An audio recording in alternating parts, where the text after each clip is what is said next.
მოგესალმებით ყველას, დილა მშვიდობიან პარასკევს გისურვებთ. საქმიანი დილის მაყურებელს 22 თებერვლის დილას BMG-ის გუნდი ვიწყებთ მაუწყებლობას საქმიანი დილით. ტრადიციულად TV პირველზე განცხადებების დღე დასრულებულია. დილიდან კვლავ მათ შეფასებებს ვაგრძელებთ და იდეაში ახლა უკვე ვიწყებთ. მამუკა ხაზარაძე და ბადრი ჯაფარიძე ემორჩილებიან ბანკის სამეთვალყურეო საბჭოს გადაწყვეტილებას და ტოვებენ ბანკს. თბილისი ბანკმა სასამართლოდან ეროვნული ბანკის წინააღმდეგ სარჩელიც გამოიტანა. ეროვნული ბანკი თიბისის დამფუძნებლების გადაწყვეტილებას მიესალმა. ბადრი ჯაფარიძე ისევე როგორც მამუკა ხაზარაძე ამავე დროს პირად დავას გააგრძელებენ. კობა გვენეტაძეს დღეს საკანონმდებლო ორგანოში ელოდებიან. დეპუტატების ნაწილი მასთან უხერხულ შეკითხვებს აანონსებს. ეროვნული ბანკის პრეზიდენტის გამოსვლა საკომიტეტო ფორმატში წარიმართება. ამასობაში თიბისი რეგიონალურ ბაზარზე ძლიერდება. უზბეკეთის ბაზარზე მოგახსენეთ ამაზე თავის დროზე თიბისის პარტნიორები უზბეკეთში EBRD და FC იქნებიან. საერთაშორისო ორგანიზაციებმა პროექტში მონაწილეობაზე ინტერესი უკვე გამოთქვეს. დარჩენილია შიდა პროცედურები, ასევე მოლაპარაკებები ბოლო ეტაპზეა ადგილობრივ პარტნიორებთან. სოფლიოში სიდიდით მესამე ჩინეთის ბანკი საპარტნიორო ფონდთან თანამშრომლობას გეგმავს. კონკრეტული შედეგების ამბებს ჯერ ვერაფერს გეტყვით, მაგრამ ავიცი ამბობენ დაინტერესდაო. Forbes-ის ვერსიით საქართველოს ყოფილი პრემიერის ბიზინა ივანიშვილის ქონება 4 მილიარდ 900 მილიონ დოლარს შეადგენს. პლანეტის ყველაზე მდიდარი ადამიანის ბოლო რეიტინგის მიხედვით ივანიშვილის ქონება 300 მილიონით ნაკლები იყო. გასული წლის მარტის შემდეგ გამოცემამ ივანიშვილის ქონება პირველად დააკორექტირა. ამჟამად Forbes-ის სიაში მოხვედრილი ერთადერთი ქართველი ყველაზე მდიდარი ადამიანების რეიტინგში 373 ადგილზეა. საქართველოს სამთო-მოპოვებითი სასარგებლო წიაღისეულის ლითონების და მდგრადი განვითარების მთავრობათშორისი ფორუმის IGFI წევრი გახდება. ეკონომიკისა და მდგრადი განვითარების სამინისტროს ინიციატივა თქვენ წარმოიდგინეთ, საქართველოს მთავრობამაც მოიწონა. საქართველოს კაპიტალის შვილობილი Global Beer Georgia ამსტელის ბრენდის ლუდის წარმოებას აპრილში დაიწყებს, თუმცა ჰეინეკენის ჩამოსხმის დაწყება ისევ გადავადდა და რა ხდება ამ მიმართულებით ჯერჯერობით კაცი შვილს ხმა არ მოუღია. საქართველოს თანაინვესტირების ფონდის გენერალური დირექტორის ინფორმაციით, თავისი ტრადიციული საინფორმაციო რესურსებით, ენერგეტიკის მიმართულებით ფონდი ამჟამად სამ მნიშვნელოვან პროექტს ახორციელებს, რომელთა საერთო საინვესტიციო ჯამური მოცულობა 850 მილიონი დოლარის ფარგლებშია და ეს ჰესები განვითარების სხვადასხვა ეტაპზეა. ჯამურად 2000-ზე მეტ პერმანენტულ და დროებით სამუშაო ადგილს ქმნის თანაინვესტირების ფონდის აღნიშნული ინვესტიცია.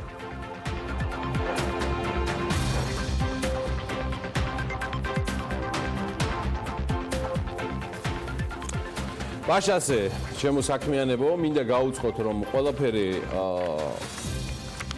ყველაფერი მხოლოდ იწყება და ამის დასტური არის გუშინ ბადრი ჯაფარიძის გადაწყვეტილება, რომ მას არ გამოაქვს არჩელი, ის ბოლომდე გაყვება სამართლებრივ დავას, რომელიც მას და მის პარტნიორებს ეხება. ეს ბრძოლა იქნება ხანგრძლივი, ურთულესი, მაგრამ ამ დავას და არგუმენტების გამჭვირვალედ დალაგებას საზოგადოების წინაშე ალტერნატივა არ აქვს.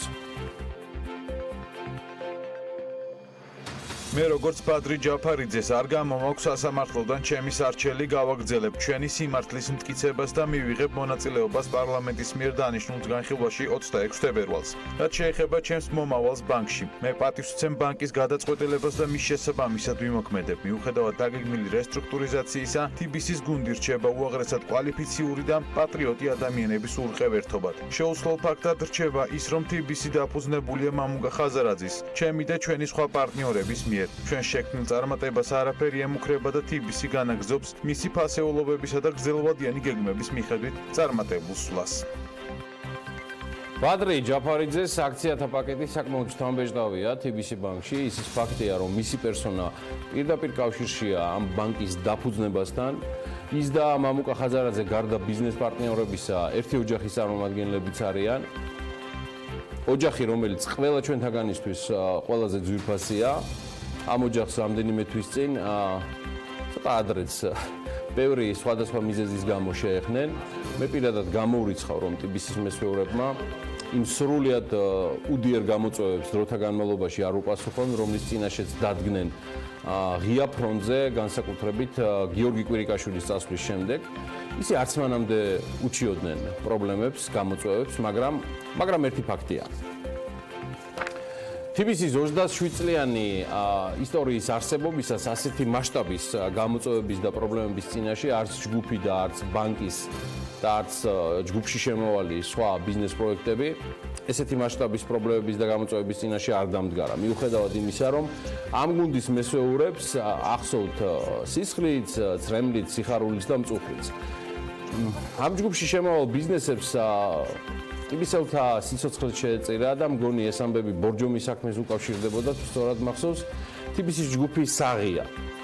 ის არ არის სისხლზე და ტყუილზე აღმოცენებული. შესაბამისად, სრულად არის დაცლილი ფლიდური ანატომიისგან და თუ მას მიაწერენ, რომ სხვადასხვა ფორმაციებში, საუბარია პოლიტიკურ ფორმაციებზე, ტბისი და მისი მესვეურები სწორად ლავირებდნენ სხვადასხვა აღვირახსნილ პოლიტიკურ თუ ბიზნეს ჯგუფებს შორის, მინდა გითხრათ, რომ ამის საპირწონე პრობლემები მათ არც შევარდნაძეს, სააკაშვილის და არც ივანიშვილის დროს აკლდათ ან აკლიათ. არც ახლა აკლიათ. პრობლემები ახლა არის. ასეთი ნამდვილად არასდროს ყოფილა, მაგრამ აქ არის მთავარი მაგრამ. ან აკლიათ, ან არა, რადგან ერთია წააგო ბრძოლა და გამართულად მოემზადო დეკლარირებული ომისთვის, რომელიც მიმდინარეობს და ნურავის ეგონება, რომ ეს ყველაფერი ამით დასრულდა. მოდი გადავხედოთ რა დასრულდა. გუშინდელი დიანა ტრაპაიძესთან საუბრის შემდეგ კიდევ ერთხელ დავწმუნდი, რომ ეს ყველაფერი მხოლოდ იწყება, რადგან ამ ეტაპზე ამოწურულია მხოლოდ ეროვნულ ბანკთან და მის ინიციირებულ პრეტენზიასთან და ეს პრეტენზია იყო საკმაოდ ხმამაღალი. იმ დონეზე ხმამაღალი, რომ ივანიშვილის მთავრობის ყველაზე გამოუცდელი წევრებიც კი სრულად მტკიცებით ფორმაში ადასტურებდნენ ეროვნული ბანკის და პროკურატურის ფინანსური მონიტორინგის სამსახურის პოზიციების ისტორიას. მეორეს მხრივ, მამუკა ხაზარაძის და ბადრი ჯაფარიძის გუშინდელი განცხადება მინდა კიდევ ერთხელ განვარტო მისივე სიტყვებით, ამ შემთხვევაში ბადრის გულისხმობ, რომელიც მან ექსკლუზიურად BMG-ისთვის გააკეთა. მისი განცხადება ეხება სარჩელს, რომელიც მან შეიტანა ეროვნული ბანკის ბოლო გადაწყვეტილებასთან დაკავშირებით, რომლის თანახმად მათ 2007-8 წლებში განხორციელებული ტრანზაქციები დააკვალიფიცირეს როგორც დაკავშირებული მხარის ტრანზაქციად და ინტერესთა კონფლიქტის რეგულირების დარღვევად. ცალსახად მნიშვნელოვანია მამუკა ხაზარაძის პოზიციაც ამ თემაზე, რომელიც გარკვევით ამბობს თავის პოსტში უკაცრავად Facebook-ზე, რომ ბადრი ჯაფარიძის მსგავსად სამშაბათს აუცილებლად მამუკაც მივა პარლამენტში საკომიტეტო სხდომაზე და საზოგადოებას ვციტირებ ამ შემთხვევაში ხაზარაძეს, რათა მშვიდად განვიხილო და გავაცნო საქმის დეტალები პარლამენტარებს და საზოგადოებას. ამავე დროს დამოუკიდებლად, აქ ხაზარაძე გულისხმობს როგორც ფიზიკური პირი, მსგავსად ბადრი ჯაფარიძესი, გავაგრძელებ ჩემი უფლებების სამართლებრივ დაცვას სასამართლო წესით, როგორც კერძო პირი საქართველოში და უცხოეთში. აი ეს არის ამ ეტაპზე. ამასობაში ლონდონის საფონდო ბირჟაზე TBC ბანკის ჯგუფის აქციების ღირებულება დღეს 8.4%-ით გაიზარდა. შედეგად ბანკის საბაზრო კაპიტალიზაცია 67 მილიონი გირვანკა სტერლინგით გაიზარდა.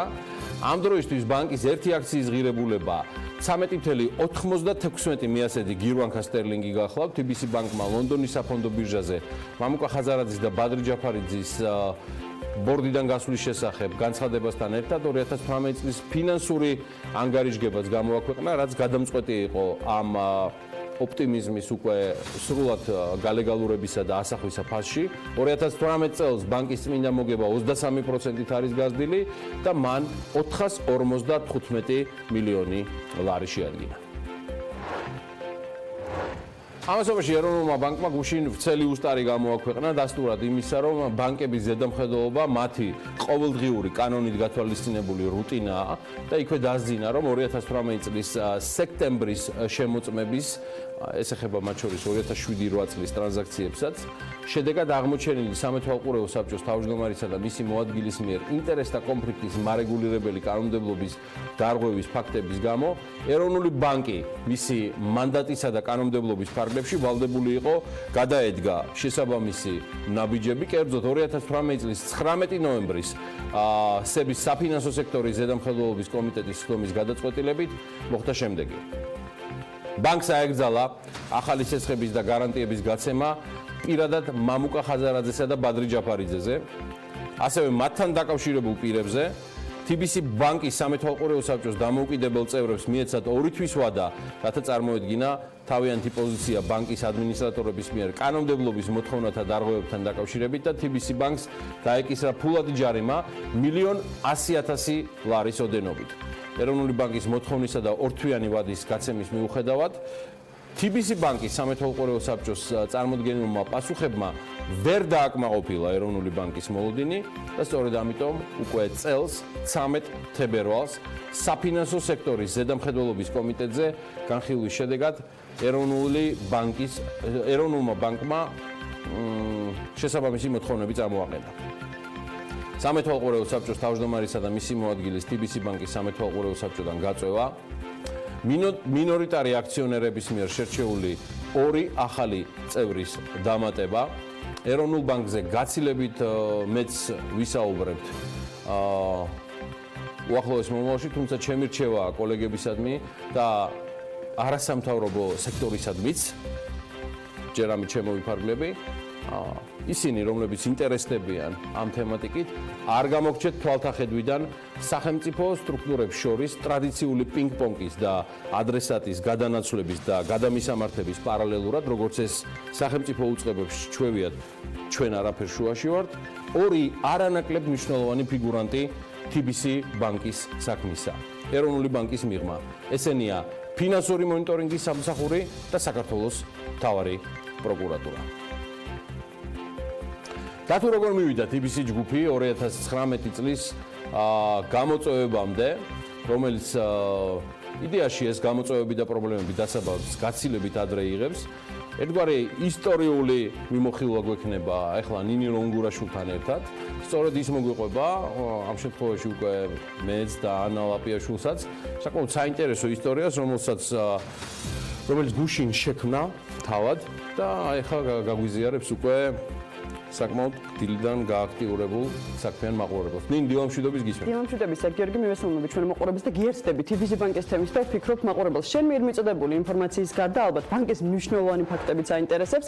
რა ხდებოდა წლების მანძილზე ბანკის გარშემო? მაყურებელს თავშივე თბc-ის საერთაშორისო აქციონერებსა და მათ წილებს გავაცნობ. აღსანიშნავია, რომ ბანკს რამდენიმე საერთაშორისო აქციონერი ჰყავს და ხაზარაძე ბანკის მხოლოდ 13.52% წილის მფლობელია.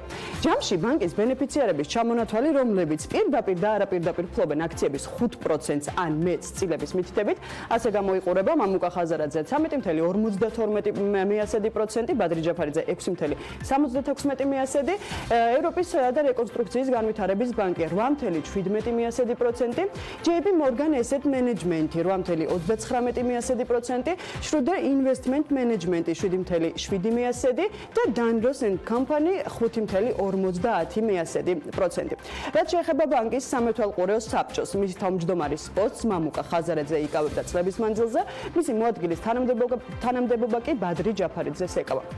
საბჭოს სხვა დამოუკიდებელ წევრებს რაც შეეხება არიან ერიკ რაჯენდრა, ცირაკე მულარია, ნიკოლოზ ენუქიძე, ნიკოლას დომინიკაგი და მარია ლუიზა ჩიკონიანი. ახლა კი მნიშვნელოვანი ფაქტები თბc ბანკის ირგვლივ წლების განმავლობაში საქართველოში ერთ-ერთი უმსხვილესი ბანკის ისტორია 1992 წელს დაიწყო. ბანკის პირველ მმართველ გუნდში მამუკა ხაზარაძე და ვახტანგ ბუცხრიკიძეც იყვნენ. შექმნიდან 1 წელიწადში თბc ბანკს მიენიჭა საერთაშორისო ოპერაციების წარმოების ლიცენზია.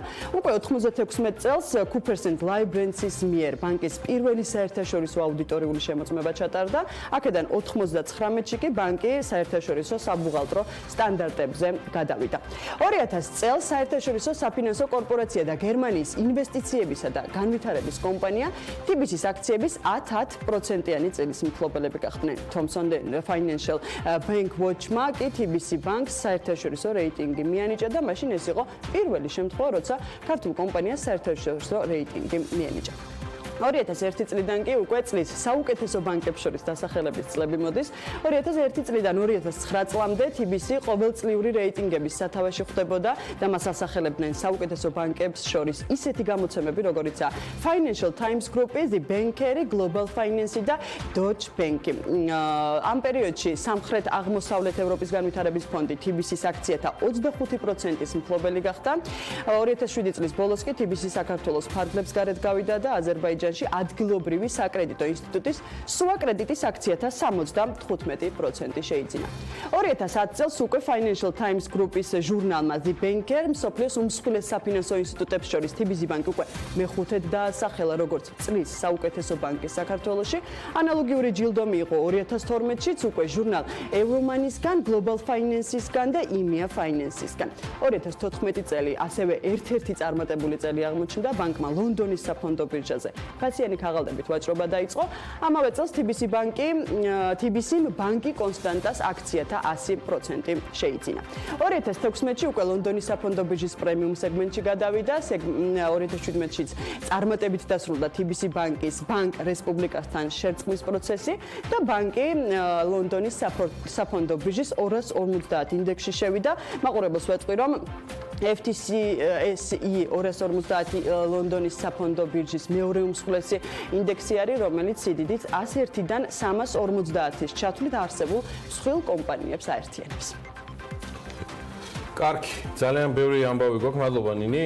მოსაყოლი, მათ შორის რაც ნინიმ გადმოგცა განსაკუთრებით მნიშვნელოვანი, ალბათ გასახსენებლად ღირს Deutsche Bank-ის დროინდელი წიაღსვლები, რომელიც ერთ-ერთი მნიშვნელოვანი თემა იყო, რაც მე მახსოვს ამ ჯგუფის ისტორიაში და ასევე FTSE-ის ლისტინგშიც მოხვედრა, რომელიც ამ ბანკს გაცილებით სრულიად სხვა სიმაღლეზე აიყვანა. ჩემს მიერ დაანონსებული ანა ლაპიაშვილის დროც არის. ანა, დილამშვიდობის. გიორგი, ჩვენ გარკვეულწილად დღევანდელობაზე ცოტა წარსულზე ვისაუბრეთ. ახლა ბანკის საამოვნო გეგმებზეც მინდა 1-2 სიტყვა თქვა, ვიდრე ბიზნეს სიახლეების სხვა მიმართულებაზე გადავიდოდე. ბანკს ფაქტია თავისი გეგმები აქვს, TBC-ის გულისხმობ, რა თქმა უნდა, რომელთა ცვლილებაც ალბათ უფრო მასშტაბურობაზე გადასვლით მოხდება, თორე ისე ჯერჯერობით პრობლემებთან დაკავშირებით არაფერი ნიშანი ჩანს. უზბეკეთის ბაზარზე ადგილობრივებთან ერთად TBC-ის პარტნიორები EBRD და IFC იქნებიან. საერთაშორისო ორგანიზაციებმა პროექტში მონაწილეობაზე ინტერესი უკვე დააფიქსირეს. დარჩენილია მათი შიდა პროცედურები, ასევე მოლაპარაკებები ბოლო ეტაპზე ადგილობრივ პარტნიორებთან. ამავდროულად ბანკი აგრძელებს საპილოტო ფილიალის განახლებას და მისი გახსნა ამ წლის მარტშია დაგეგმილი. სტრატეგიის მიხედვით, რომელიც TBC ბანკს აქვს, უზბეკეთში ციფრული ბანკი უნდა განვითარდეს. TBC-ში უკვე განეცხადეს, რომ ახალ ბაზარზე ციფრული ნეობანკით Space-იც შედიან და მოსალოდნელია, რომ სწორედ ამ ლიცენზიას 2019-ში დაეუფლებიან. რატომ აირჩიეს უზბეკეთი? თავად ბანკი ამასთან დაკავშირებით რამდენიმე მიზეზს ასახელებს, არაერთ გამოცემასთან და არაერთ ონლაინ ჟურნალთან და აღნიშნავენ, რომ 32 მილიონზე მეტი მოსახლე ამ ქვეყანაში, დიდია დაკრედიტების ზრდის შესაძლებლობა, მცირე და საშუალო ბიზნესის სესხები მთლიანი შიდა პროდუქტის 5%-ზე დაბლა. ასევე უზბეკეთთან არის კარგი კულტურული კავშირი, რაც შეეხება სტრატეგიულ პოზიციონირებას, TBC-ის გეგმებში მომავალი თაობის ბანკის შექმნა საცალო და მიკრო, მცირე და საშუალო ბიზნესის მიმართულებით არის დაგეგმილი. ფოკუს დიჯიტალ არხებზე აკეთებენ თავისი smart ფილიალებით. გეგმებში ასევე კორპორატიული მართულობის უმაღლესი სტანდარტების ჩამოყალიბებას და ბანკი უზბეკეთის ბაზარზე პოზიციონირებას მარტივი და ინოვაციური პროდუქტებით და ამ პროცესებით გეგმავს. ბანკი წლის დასაწყისში ინვესტიციას 20 მილიონის დოლარის მოცულობით განახორციელებს, ეს იქნება 51%-იანი წილი. უზბეკეთისა და აზერბაიჯანის შვილობილი კომპანია კომპანიები კი ჯგუფის სასესხო პორტფელში 30%-იან წილს დაიკავებენ. მოკლედ, ეს არის გეგმები, რომელიც ბანკს აქვს უზბეკეთთან დაკავშირებით და საკმაოდ დიდი ხანია ამ მიმართულებით საუბრობენ კიდეც. თუმცა არც საქართველოს ფარგლებს მიღმა უზბეკეთია ერთადერთი ქვეყანა, სადაც TBC გეგმავს, რომ საკუთარი გეგმები მომავალში დაუკავშიროს იქაურ საბანკო სისტემებს. უზბეკეთის თემაზე ჩვენ რამდენიმე კვირის წინ საუბრობდით საქმიანების ეთერში. ცხადია, ეს ბაზარი ზოგადად ქართველების აქტიურობა ადგილზე, ეს არ ეხება მხოლოდ კერძო სექტორს, ის ეხება საჯარო სექტორსაც. ძალიან ბევრი ქართველი სპეციალისტი მივლინებული და დაკონტრაქტებულია უზბეკეთში სხვადასხვა პოზიციებზე, მათ შორის უზბეკეთის მთავრობის, სხვადასხვა რეგულატორების მიერ. საკმაოდ აქტიურად მიმდინარეობს რეფორმები ადგილზე და შესაბამისად ამ ბაზარზე ნებისმიერი ქართული პროდუქტის, კომპანიის თუ პიროვნული ექსპანსია ჩვენს ასე ვთქვათ ყურადღების ცენტრში დარჩება. ოკეი, დროა გადავინაცვლოთ უკვე სხვა მიმდინარე ბიზნესამბებზეც. მით უმეტეს პარლამენტმა როგორც მოსაოდნელი იყო არ დაამტკიცა მოსამართლეთა შესახებ კანონპროექტი, რომელსაც ხელს 9 პარლამენტარი აწევა. რათია თურნავას განცხადებით კი გაზის სამხრეთის დერეფნის მეშვეობით საქართველოს 2022 წლისთვის დღევანდელზე ორჯერ მეტ ბუნებრივ აირს მიიღებს. ქართული ლუდის კომპანიამ ჩინეთში ლუდის ექსპორტი დაიწყო. თბილისში 5 ვარსკვლავიანი სასტუმრო პულმანი გაიხსნება, ესეც სულ მალე იქნება.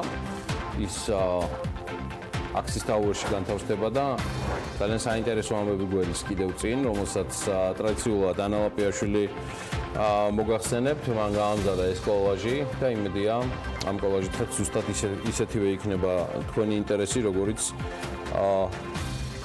საქმიანი დილის პროლოგის მიმართ იყო.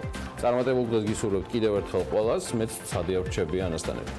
და რა თქმა უნდა ვიწყოთ ბიზნესი ახლების იმ ნაწილს, რომელიც ამ დროისათვის მინდა შემოგთავაზოთ. თუმცა ის გასათვალისწინებელია, რომ ფაქტია გუშინ მთელი ბიზნესი და ეკონომიკის ყველა ამბავი მტრიალებდა თიბისის გარშემო და არც ისე აქტიური იყო სხვა დანარჩენ მიმართულებები, თუმცა რამდენიმე მათგანი მაინც შევარჩიეთ დღევანდელი დღისთვის.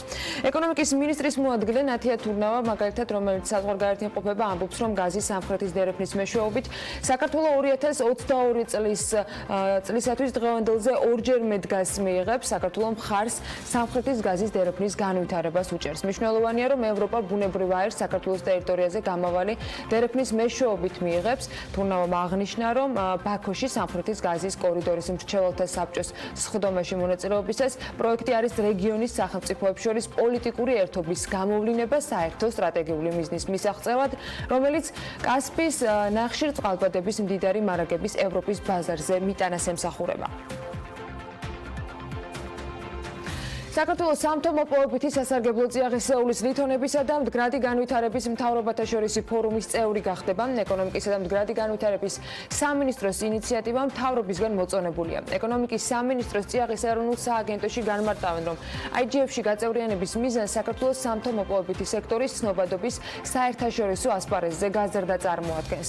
ამავდროულად პლატფორმა საშუალებას აძლევს წევრ სახელმწიფოებს თვალი ადევნონ წიაღის სექტორში არსებულ თანამედროვე მიდგომებს და გამოწვევებს. აქტიურად იყვნენ ჩართული გამოცდილების გაზიარების პროცესში.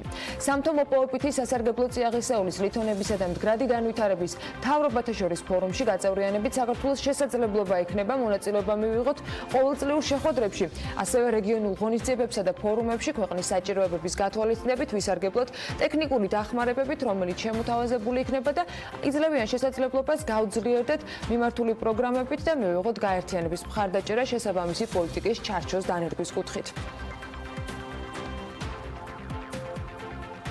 ფინანსთა მინისტრი ვანო მაჭავარიანი საერთაშორისო სავალუტო ფონდის მისიის ხელმძღვანელს მერსედეს ვერა მარტინს შეხვდა, რომელზეც მხარეებმა 2019 წლის მაკროეკონომიკური ტენდენციები, საშუალო ვადიანი ფისკალური პარამეტრები, ქვეყანასა და რეგიონში არსებული ეკონომიკური დინამიკა და ინკლუზიური ზრდის ხელშემწყობი რეფორმების მიმდინარეობა მიმოიხილეს.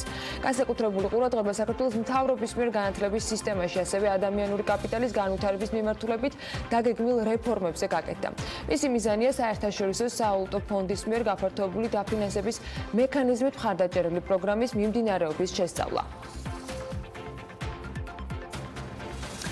საერთაშორისო სავალუტო ფონდის მისიასთან შეხვედრამ გიორგი ქობულიამაც გამართა. ამ შეხვედრაზე ეკონომიკის სამინისტროს ინფორმაციით ფონდის მისიის მხრიდან დადებითად შეფასდა საქართველოს მთავრობის მიერ გაფართოებული დაფინანსების მექანიზმით მიმდინარე პროგრამა და აღინიშნა ის პოზიტიური ტენდენციები, რომელიც საქართველოს ეკონომიკის სტაბილურობის და გარე შოკებისადმი მედეგობის მიმართულებით არსებობს. საპარტნიორო ფონდის აღმასრულებელი დირექტორის მოადგილემ გიორგი დანელიამ კი ფონდში მსოფლიოს სიდიდით მესამე ჩინეთის ბანკის პრეზიდენტი და გენერალური მენეჯერი მიიღო, რომლის დროსაც ჩინეთის ბანკის პრეზიდენტს ფონდის აღმასრულებელი დირექტორის მოადგილემ ფონდის საქმიანობის შესახებ მიაწოდა ინფორმაცია, ასევე გააცნო სტრატეგიული მიმართულებები და ის სფეროები, რომელიც ფონდში საინვესტიციო პროექტებს ახორციელებს. ჩინეთის ბანკის დელეგაციის მხრიდან ინტერესი საქართველოს ინფრასტრუქტურის, საავიაციო, ენერგეტიკის და მაღალ ტექნოლოგიური წარმოების სექტორების მიმართ არის დაფიქსირებული.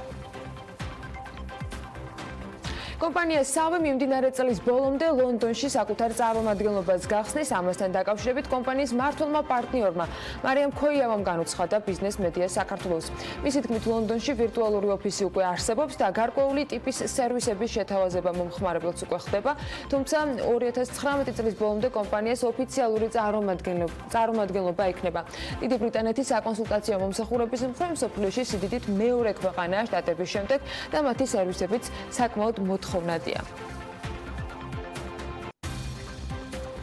საქართველოს კაპიტალის შვილობილი Global Beer Georgia ამ სტილის ბრენდის ლუდის წარმოებას აპრილში ანონსებს, თუმცა ჰეინეკენის ჩამოსხმის დაწყება ისევ გადავადებულია. საქართველოში ჩამოსხმული ჰეინეკენი ბაზარზე სავარაუდოდ 2019 წლის პირველ ნახევარში გამოჩნდება. საქართველოს კაპიტალის ინფორმაციით 2019 წლის იანვარში ლუდ სახარშმა წარმატებით გაიარა ჰეინეკენის ბოლო საოპერაციო აუდიტი, თუმცა აღნიშნავენ იმასაც, რომ ამ ორი ბრენდის ლუდის გამოშვების შეფერხება Global Beer Georgia-ზე უარყოფითად დაისახა და EBITDA-ს 13.800.000 ლარით შემცირება განაპირობა.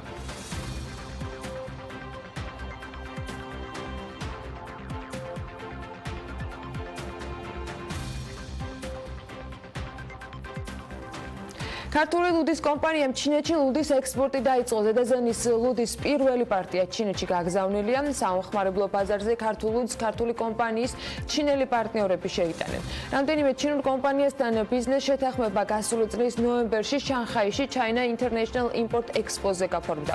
კომპანიაში ამბობენ, რომ ერთ-ერთ ახალ პარტნიორს მარტში საწარმოშიც უმასპინძლებენ და ჩინეთში ლუდის ახალი პარტია გაიგზავნება. მემორანდუმების თანახმად 2019 წელს ჩინური კომპანიები რამდენიმე მილიონ ბოთლ ლუდს შეისყიდიან. ტურიზმის ადმინისტრაციის ახალი ხელმძღვანელი ბიზნეს სექტორთან შეხვედრების კვირეულს ანონსებს. მარიამ ქრივიშვილის ინფორმაციით, კერძო სექტორთან პირდაპირ შეხვედრა კონკრეტიკისათვის სასიცოცხლოდ მნიშვნელოვანია და მხოლოდ ფორმალური შეხვედრების შედეგს არ მოიტანს.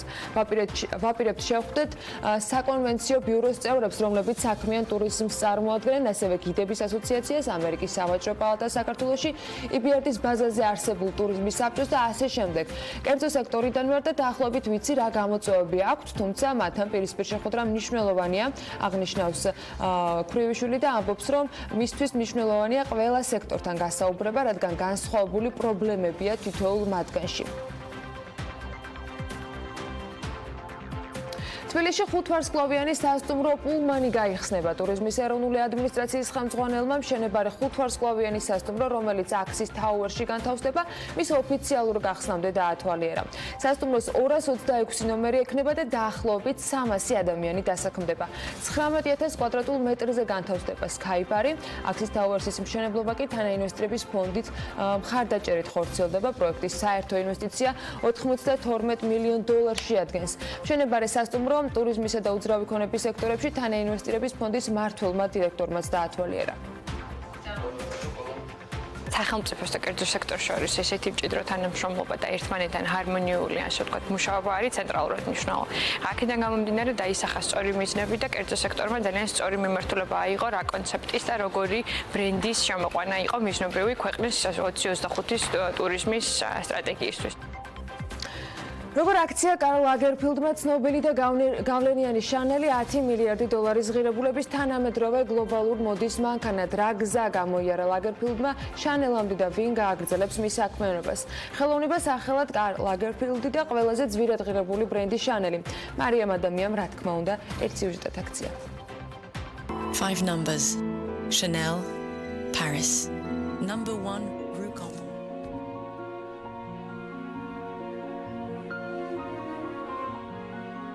კარლ ლაგერფილდისა და შანელის ისტორია ზუსტად 1993 წელს გადაიკვეთა, როდესაც მან მემკვიდრეობით 70 წლის მოდის სახლი მიიღო. ამ დროს ბრენდი მისი დამფუძნებლის გაბრიელ კოკო შანელის შემდეგ გამოწვეული სიცარიელის გამო დაკარგული და თან ამავდროულად ახალი იდენტობის მოსაპოვებლად იბრძოდა. ლაგერფილდმა სწორედ ამ სიცარიელის ამოვსების მიზნით დაიწყო გაბრიელ შანელის მიერ დატოვებული ჩანაწერების წაკითხვა, გამოყენება და მათი ადაპტაცია თანამედროვე ტენდენციებთან სინთეზში. კარლს ჰქონდა საშუალება ახალგაზრდა ქალბატონებისათვის უფრო თანამედროვე თამამი და საინტერესო სამოსი შეექმნა. შეეხამებინა ახალი ფერები, გარდაექმნა კაბის სიგრძე და შემოეტანა ახალი მასალა. შრომობდა ბევრს და დაუღალავად. ქმნიდა წელიწადში 2500 ესკიზს, ანუ დღეში საშუალოდ 7, ხოლო მისი სამუშაო დღე საშუალოდ 20 საათს გრძელდებოდა. შანელამდე ლაგერფილდის ცხოვრებაში მნიშვნელოვანი გარდატეხა 1950 წელს მოხდა, როდესაც პარიზში დედასთან ერთად ჩავიდა და მაშინვე დაიწყო მოდის სფეროში მისი პირველი ნაბიჯების გადადგმაც. ჯერ იყო ბალმეინი, შემდეგ ფენდი, ქლოე და ბოლოს შანელი. ლაგერფილდმა საკუთარი სტილის თავადვე შექმნა და მე-18 საუკუნით შთაგონებული სამოსი, შეკრული თმა და მსუბუქი სათვალე სიცოცხლის ბოლომდე არ შეუცვლია.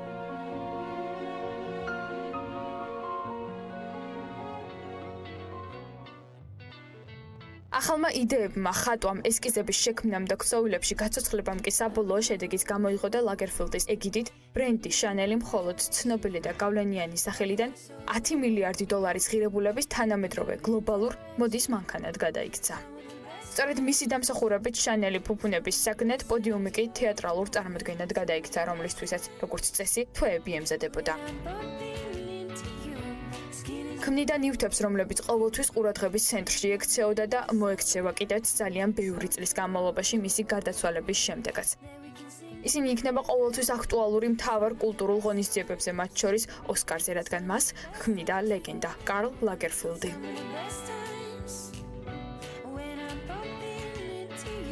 ინსპირაციის წყარო კი იყვნენ ადამიანები, მუზები, რომლებსაც ჰქონდათ შემოქმედებითი ხედვები. გარდაცვალებამდე კი ბოლო სიტყვა 2019 წლის გაზაფხულის ზაფხულის კოლექციის ჩვენებაზე მოდის ენის თქვა სამოსით საზოგადოების წინაშე გამოჩენის გარეშე და დატოვა საკუთარი შემცვლელი ვირჯინია ვიარდი, დიზაინერი, რომელიც ხშირად თანამშრომლობდა ლაგერფილდთან და მუშაობდნენ ერთად კოლაბორაციებზეც. კომპანია შანელი კი გაბრიელ შანელისა და კარლ ლაგერფილდის ხელოვნების გაგრძელების მიზნით კრეატიული ხელმძღვანელის გადაწყვეტილებას ინდო და დათანხმდა. თუმცა დღეს ხელოვნების სახელად კარლ ლაგერფილდის დასრულების შემდეგ შანელი ისევ იგივე გამოწვევის წინაშე დგას. ბრენდს ისევ მოუწევს იდენტობის პოვნა და ისევ ყველაფერი თავიდან იზღება. ვინ თუ არა საქმიანებიდან მარიამ ადამიანამ დაიტირა პირდაპირ ეთერში, ესე ხატოვნად კარლ ლაგერფილდი, მას გამოსდის ეს ამბავი. თან კარგად გამოსდის, ბადალი არ ახავს ამ ასე ვთქვათ დატირებაში არც ერთ კულტურასთან მოქმედ თუ არ ვიცი ვისთანაც გენებოთ. ეს იყო სრულად არაჩვეულებრივი პარიზული ისტორია, რომელიც მართლა ძალიან კარგად გადმოგცა. მარიამა მე მგონი კარლის კატაცტირის და ყველა სხვა და ნებისმიერი ამ ბრენდის მიმდევარი. არქი, ამინდის პროგნოზის დროა, რომელსაც დღეს მე წარმოგიდგენთ, ოღონდ მანამდე ცხადია. გარემოს ეროვნული სააგენტოს ინფორმაციების მცირედ განახლებას გავაკეთებთ. ამინდის პროგნოზის სპონსორია დეველოპერული კომპანია ორიონ ჯგუფი.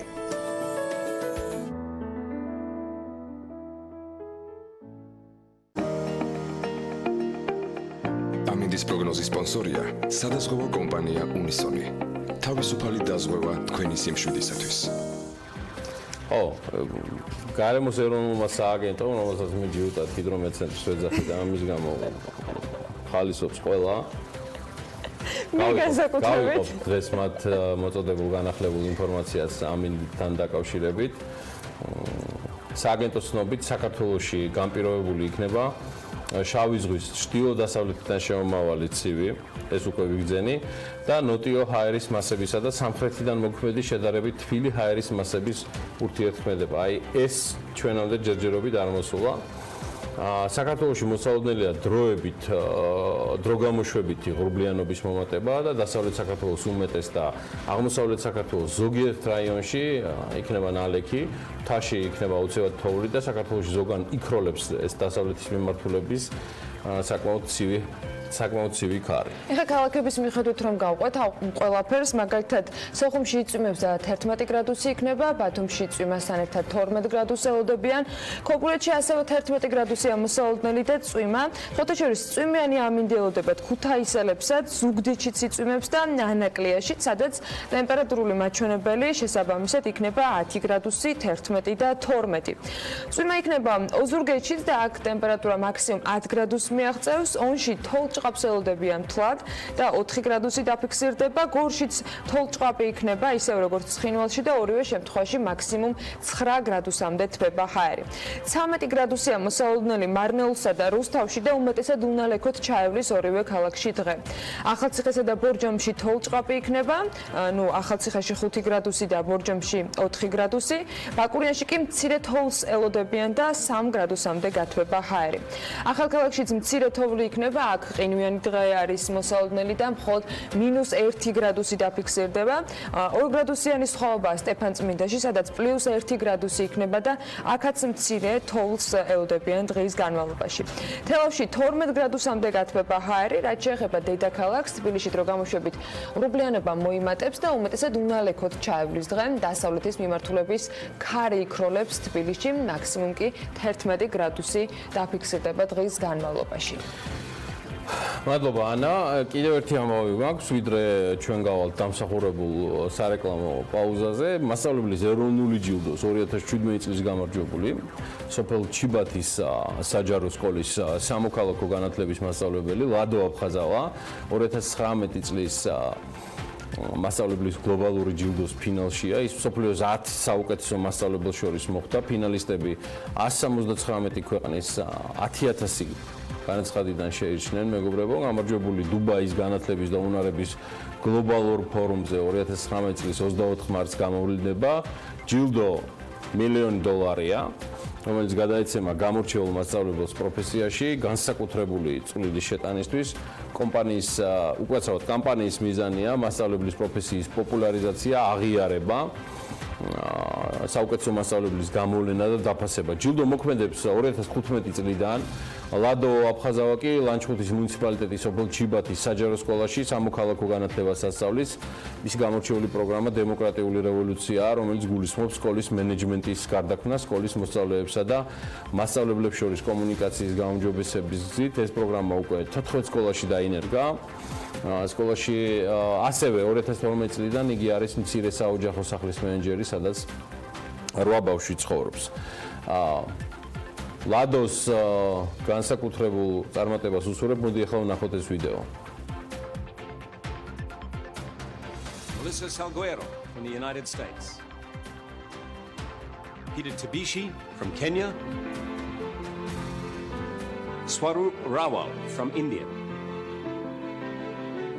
Vladimir Apkazava from Georgia. Yasadai Selvakumaran from Australia. ლადო აფხაზავას უსურვებ ამ ჯილდოს მოგებასაც, მათ შორის ფულად პრიზსაც, $1,000,000 ნამდვილად არაწყენს მის არაჩვეულებრივ პროექტებს და იდეებს, რომელსაც ის ახორციელებს გურიაში. თუმცა მას თავარი ჯილდო უკვე მიღებული აქვს. ეს არის მისი პროგრამების და სასწავლო კურსის დაფასება და რაც თავარია, მისი მოსწავლეების სიყვარული. წარმატებები ლადო აფხაზავას და მეტი და კიდევ მეტი კარგი მასწავლებელი საქართველოს. ჩვენ გავალთ ახლა რეკლამაზე და სულ მალე გიბრუნდებით უკვე თემებით და სტუმრებით. ისინი ემზადებიან საქმიანი დილის სტუდიაში შემოსასვლელად.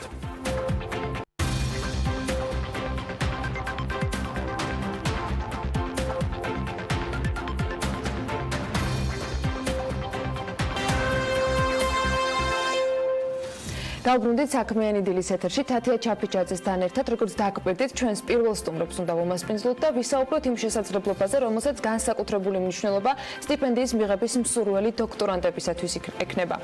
მშვიდობისა, კვლევითი საქმიანობა საკმაოდ შრომატევადი და ამავე დროს ძვირი საქმეა, ყველაფრის გათვალისწინებით საქართველოში იმის შესაძლებლობა, რომ მკვლევარებმა თავიანთი საქმიანობისთვის ფინანსები მოიპოვონ, უდაოდ მნიშვნელოვანია. ასეთ შესაძლებლობას დაადის ცენტრი იძლევა, რომელიც წელს მესამედ ახალგაზრდა მეცნიერების მხარდაჭერისთვის და მათი კვალიფიკაციის ამაღლებისთვის ცხადდება. კონკურსი, რომელზეც თათია საუბრობს, თებერვლის ბოლოს მარტის დასაწყისში გაიმართება, შემდეგი ეტაპი გასაუბრება, სტიპენდიატების გამგზავრება კი უკვე 15 მაისიდან 15 ნოემბრის შუალედშია დაგეგმილი. უფრო მეტი ვის შეუძლია ამ კონკურსში მონაწილეობა და რა ტიპის სტიპენდიებია, რა პროფესიის ახალგაზრდებისათვის არის ის ხელმისაწვდომი, ამაზე ვისაუბრებთ ჩვენს სტუმრებთან ერთად. სტუდიაში გვერდდებიან ზვიად გაბისონია, შოთა რუსთაველი, საქართველოს ეროვნული სამეცნიერო ფონდის გენერალური დირექტორი და გეფარდ როილი დაადის თბილისის საინფორმაციო ცენტრის ხელმძღვანელი. მადლობა მათ მობრძანებისთვის. საკმაოდ ბევრ პროგრამას აფინანსებს დაადის ცენტრი უკვე მესამე წელია საქართველოში, თუმცა კონკრეტულად ამ მიმართულებაზე რომ ვისაუბროთ, რა არის ამ პროგრამის განხორციელების მიზანი და რას ემსახურება ის?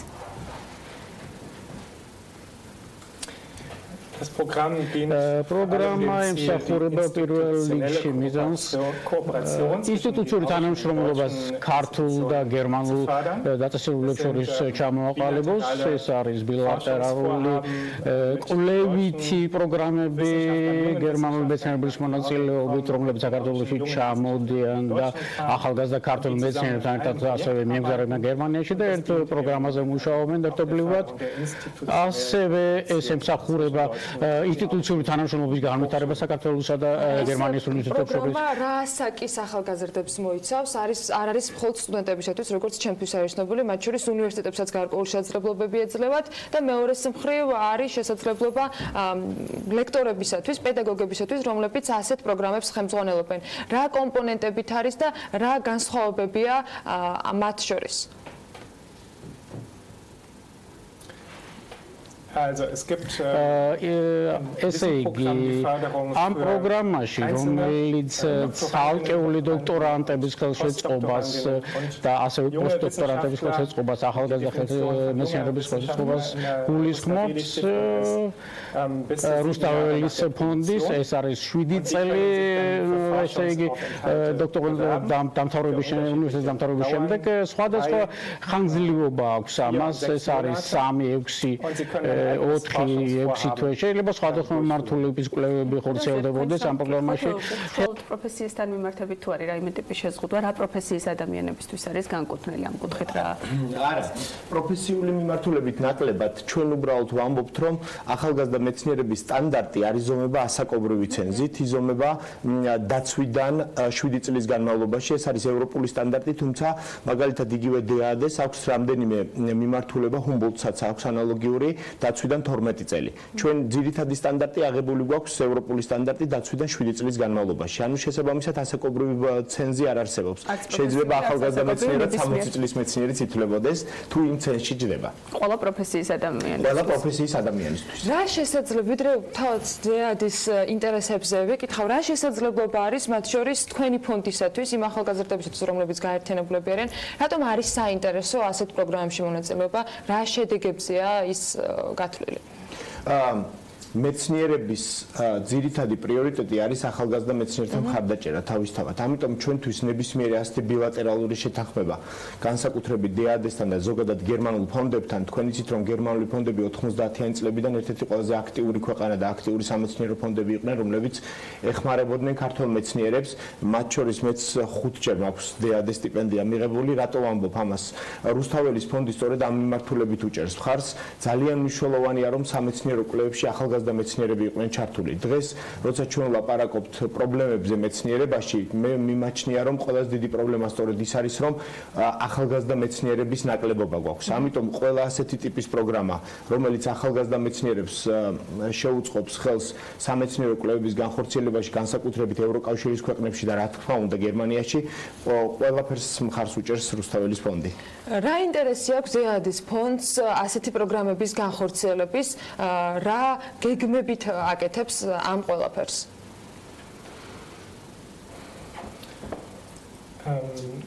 Ich höre hier nicht so კარგად არ მესმის განსაკუთრებით მაშინ ამ შეძლებით ამ თემასთან დაკავშირებით მაშინ ვიკითხავ ბატონ ზვიათთან საინტერესოა შედეგებიც წინა წლების პრაქტიკა რას გვიჩვენებს დაახლოებით როგორი ინტენსივობა იყო ახალგაზრდების მონაწილეობის და მეორე მხრივ ამ პროგრამის შემდეგ მათ რა სარგებელი ნახეს რა შედეგები გვაქვს რუსთაველი და დეადეს შორის ერთობლივი თანამშრომლობა უკვე 2017 წლიდან დაიწყეთ საკმაოდ მაღალია წარმატების ინდექსიც, მაგალითად 2018 წლისთვის 38 განაცხადიდან 18 განაცხადი დაკმაყოფილდა, რაც წარმატების ინდექსი დაახლოებით 48%-მდეა, ეს არის უპრეცედენტოდ მაღალი ციფრი.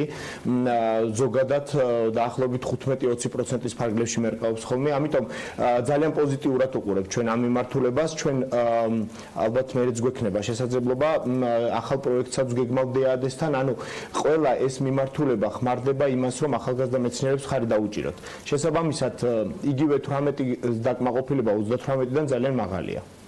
კარგად, ისე მინდა რომ ბატონ გებჰარდს აუსვა ეს კითხვა, თქვენი ინტერესი რა არის, ფონდის ინტერესი რა არის ასეთი პროგრამების მხარდაჭერის და ასეთი პროგრამების გამოცხადების?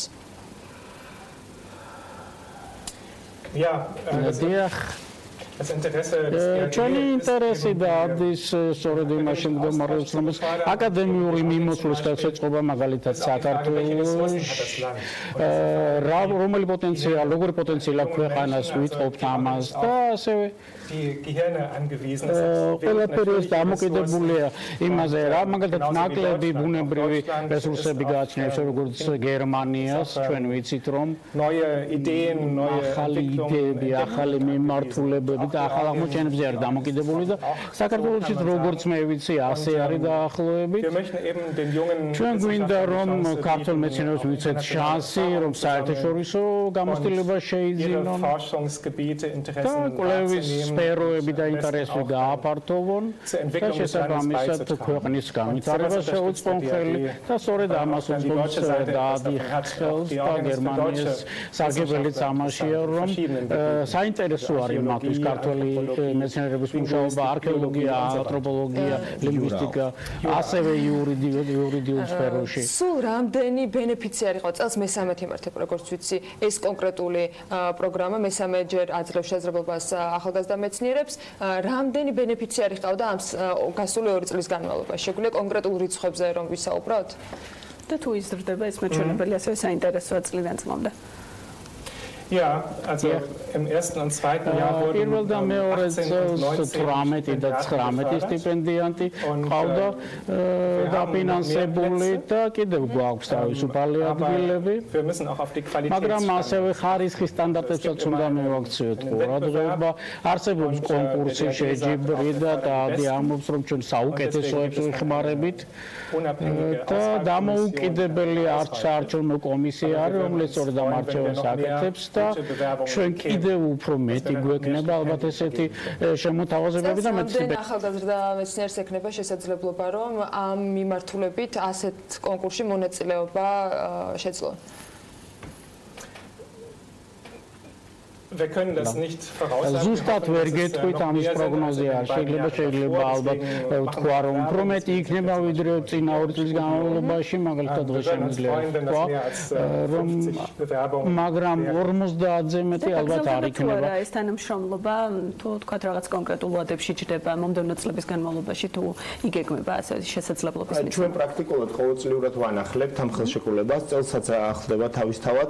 გარდა ამისა კიდევ ახალ პროექტზე ვსაუბრობთ და იგეგმება მობილობის გრანტების შემოტანა, როცა მეცნიერებს შეეძლებათ ჯგუფების გაცვლა, ასე ვთქვათ, რაც ხელშეუწყობს გერმანელი მეცნიერების და ქართველი მეცნიერების, აქ უკვე შეზღუდვა ასაკობრივიც არ არის, არც ვთქვათ პოსტდოკებისთვის არ არის, მხოლოდ არის მეცნიერებისთვისაც, რაც საშუალებას მიცემს გერმანელ და ქართველ კოლეგებს ეთანამშრომლონ ერთმანეთს და დაგეგმონ ერთობლივი სამეცნიერო პროექტები. ცოტა ტექნიკურ დეტალებზეც მინდა რომ ჩვენ მოყვებოს მივაწვეთ ინფორმაცია, როგორ შეიძლება გახდნენ აპლიკანტები, როგორ შეიძლება პირველ ეტაპზე განაცხადონ პრეტენზია, რომ ეს შესაძლებლობა გამოიყენონ მათ, ვისაც აინტერესებს, ვისაც ჭირდება და ჩამოთვლილი სფეროებიდან მით უმეტეს, ვისაც განსაკუთრებული ინტერესი აქვს.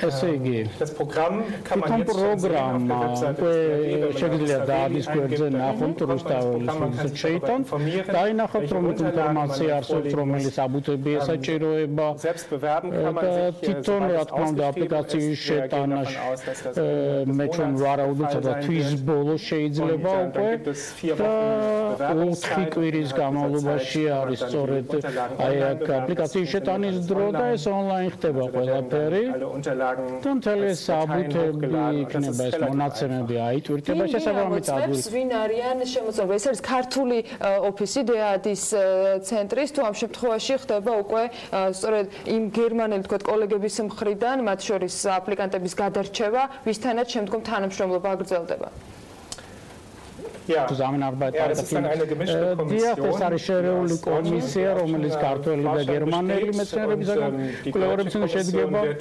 zusammengestellt von Gernale Kommission იქნება ბონში არსებული რეფერატის მიერ der Rustaveli Stiftung Rustaveli Stiftung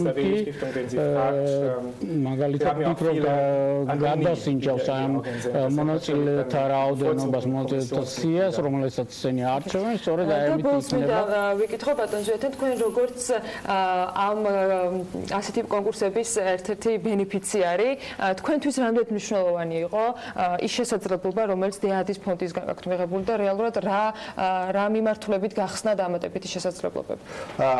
რუსთაველის ფონდი გერმანიის მიმართულებით რამდენიმე ფონდთან თანამშრომლობს, აქედან პრიორიტეტული რა თქმა უნდა დეადია.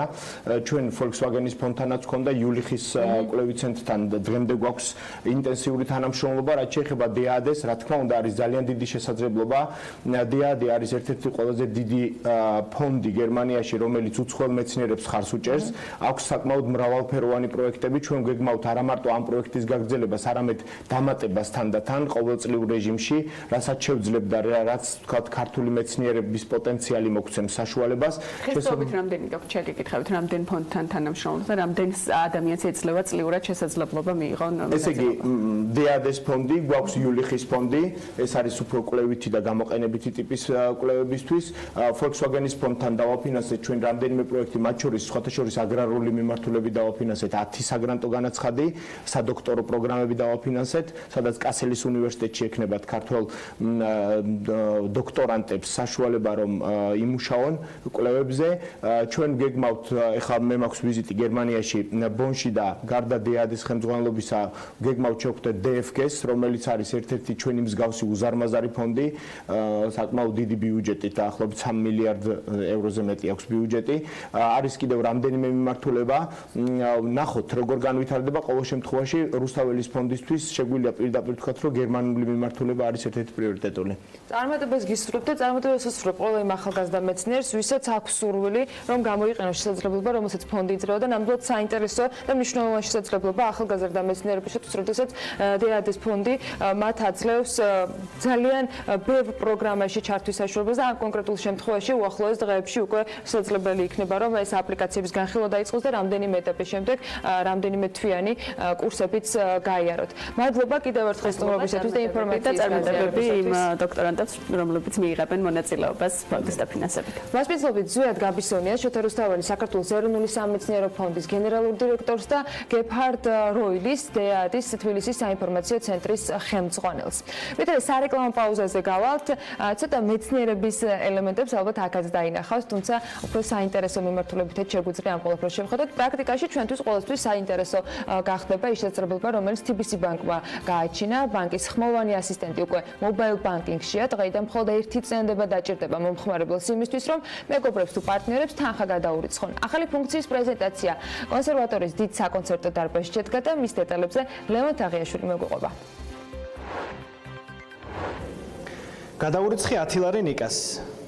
დღეიდან სწორედ ასეთი მარტივი ოპერაციით შეგეძლებათ გადაურიცხოთ თანხა თქვენს მეგობრებს. TBC ბანკი ერთ-ერთი პირველი არის ამ ინოვაციის დანერგვის კუთხით მსოფლიოში.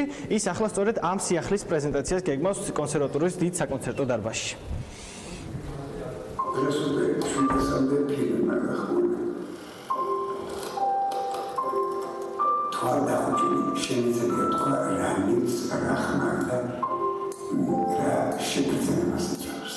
ადამიანის ხმა ნამდვილად განმეორებელია და მისი შექმნაც შეუძლებელია.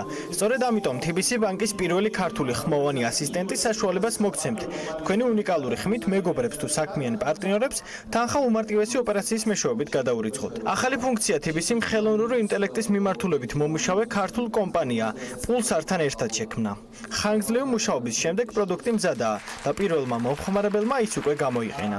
ეს არის ინოვაციური სიახლე, პირველი ქართული ხმოვანი ასისტენტი, რომელიც ჩვენს მომხმარებლებს შეუძლიათ გამოიყენონ მობაილ ბანკის საშუალებით, როგორც Android-ის, ასევე Apple-ის მობილური მოწყობილობებზე. გარდა იმისა, რომ ხმოვანი ასისტენტი არის ძალიან სწრაფი, ის არის ასევე ჭკვიანი, თუ მაგალითად თქვენ შაბლონებში მიმღებები ყავთ ერთი და იგივე სახელით, ის გეკითხება თუ რომელ გიორგის გინდათ რომ გადაურიცხოთ და შემდეგ უკვე შეგიძლიათ თქვათ გვარით მიმართოთ. ზოგადად ხმოვანი ასისტენტის შექმნა არის ძალიან რთული ამოცანა, რადგან ის მოიცავს როგორც ხელოვნური ინტელექტის ალგორითმებს, ასევე მანქანური სწავლების მიდგომებს და ბუნებრივი ენის დამუშავების მეთოდოლოგიებს. საკმაოდ რთულია და ეს არის ესე ვთქვათ პირველი შემთხვევა, როდესაც საქართველოში ქართულ ენაზე მოსაუბრე ხმოვანი ასისტენტი შეიქმნა.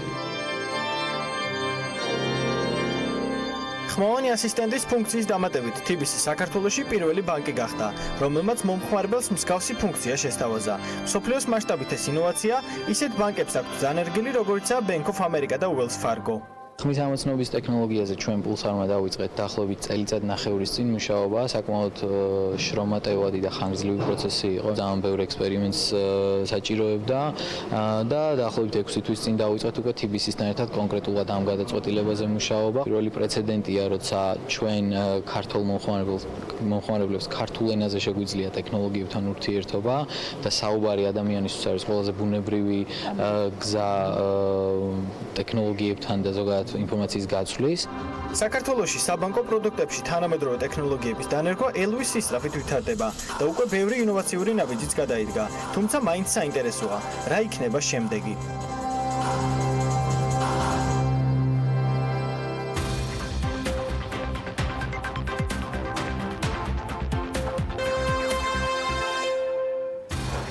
როგორ აფასებს ბიზნესი გუშინდელ განცხადებებს, რომელიც TBC ბანკმა, მისმა დამფუძნებელმა და ეროვნულმა ბანკმა გაავრცელეს და რა პოზიციებია საკანონმდებლო ორგანოში.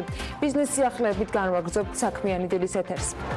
თანაინვესტირების ფონდის ინიციატივით შექმნილი საქართველოს ტურიზმის განვითარების ფონდის საინვესტიციო პორტფელში ამჟამად 19 სხვადასხვა პროექტი ერთიანდება. საცხოვრებელთან უფასო პარკირებისათვის კი მეპატრონის მიერ სისტემაში ავტომანქანის სახელმწიფო ნომრის მითითება აუცილებელი ხდება.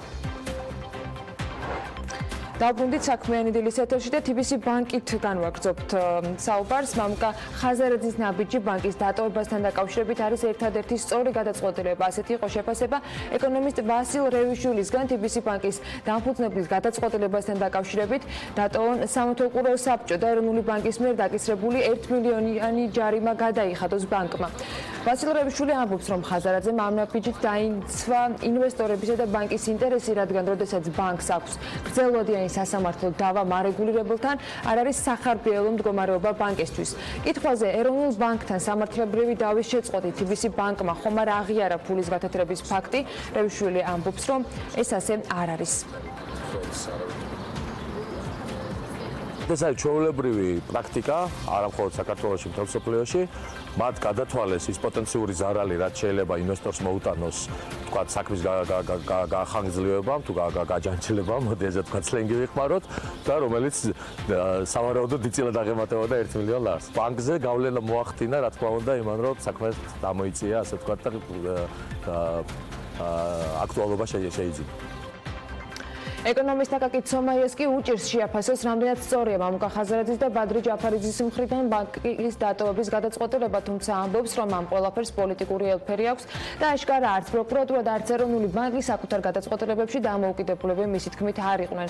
ცომაიას თქმით, მას პრეტენზია აქვს ეროვნული ბანკის პრეზიდენტანაც. აღნიშნავს, რომ თუ კობაგონეტაძემ აიღო პასუხისმგებლობა და დათანხმდა ამ თანამდებობას, უნდა შეასრულოს თავისი მოვალეობა და არა გავლენიანი ადამიანების დავალებები. გასული იგი ზოგადად ცოტა დრო არის ვილაპარაკოთ სხვადასხვა ეჭვებზე. ასეთი მძიმე ბრალდება ეს ნიშნავს იმას, რომ უკვე ცალსახად აქ პროკურატურას ავალებს ბიძინა ივანიშვილი და მას გააჩნია კონკრეტული პოლიტიკური ინტერესი და ესე ვითარდება და მათ შორის ეროვნული ბანკის გადაწყვეტილებაც ეს არ არის ეროვნული ბანკის გადაწყვეტილება, ეს არის ცალსახად ბიძინა ივანიშვილის დაკვეთა, რომ ეროვნული ბანკი ასე მოქცეულიყო. თუ tbc ბანკის სამეთვალყურეო საბჭოს და მის თავმჯდომარეს ასე ჩაგრავენ ამ ქვეყანაში და ასე უსამართლოდ ექცევიან, რა უნდა ქნას მცირე მეწარმემ, რიგითმა ადამიანმა, როგორ უნდა დაიცვას მისი უფლებები. დამოუკიდებელ დირექტორთა გაერთიანების საბჭოს წევრი არიელ გვალია იურიდიულ დეტალებში საუბრისას არ შედის და არც იმაზე აკეთებს კომენტარს, რამდენად შეიძლება ამ საქმეს ჰქონდეს პოლიტიკური სარჩული. რაც შეეხება TBC ბანკის დამფუძნებლების გადაწყვეტილებას, რომ ბანკმა შეწყვიტოს სამართლებრივი დავა რეგულატორთან, გვალია ამასთან დაკავშირებით ამბობს, რომ მის ესალმებელია.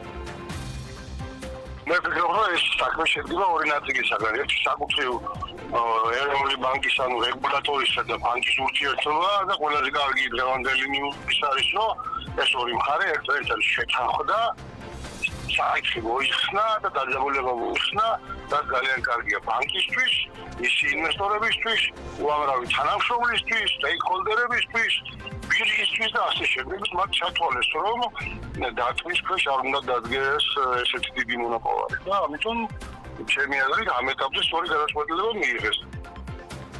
რაც შეეხება პოლიტიკოსების შეფასებებს, მამუკა ხაზარაძე მოიქცე როგორც პასუხისმგებლიანი აქციონერი და ბანკის დამფუძნებელი. ასეთი იყო შეფასება უმრავლესობის წევრების მხრიდან მამუკა ხაზარაძის მიერ TBC ბანკის სამეთვალყურეო საბჭოს დატოვებასთან დაკავშირებით მიღებულ გადაწყვეტილებაზე. მიუხედავად იმისა, რომ კანონით ეროვნულ ბანკს მინიჭებული აქვს დამოუკიდებლობის მაღალი ხარისხი, ოპოზიციონერი დეპუტატები თვლიან, რომ TBC-ის საქმესთან დაკავშირებით რეგულატორს არ მიუღია თავისუფალი გადაწყვეტილება. რაც შეეხება ხაზარაძის და ჯაფარიძის მიერ ბანკის სამეთვალყურეო საბჭოს დატოვებას, დეპუტატების ნაწილი აღნიშნავს, რომ ეს პირდაპირ მიუთითებს იმაზე, რომ ბიზნესი და საერთაშორისო ინვესტორები, რომლებიც TBC ბანკს წარმოადგენენ, ქართულ სასამართლო სისტემას არენდობიან. ჩემი აზრით, მამუკა ხაზარაძე მოიქცა როგორც პასუხისმგებლიანი აქციონერი პირველ რიგში და ბანკის დამფუძნებელი.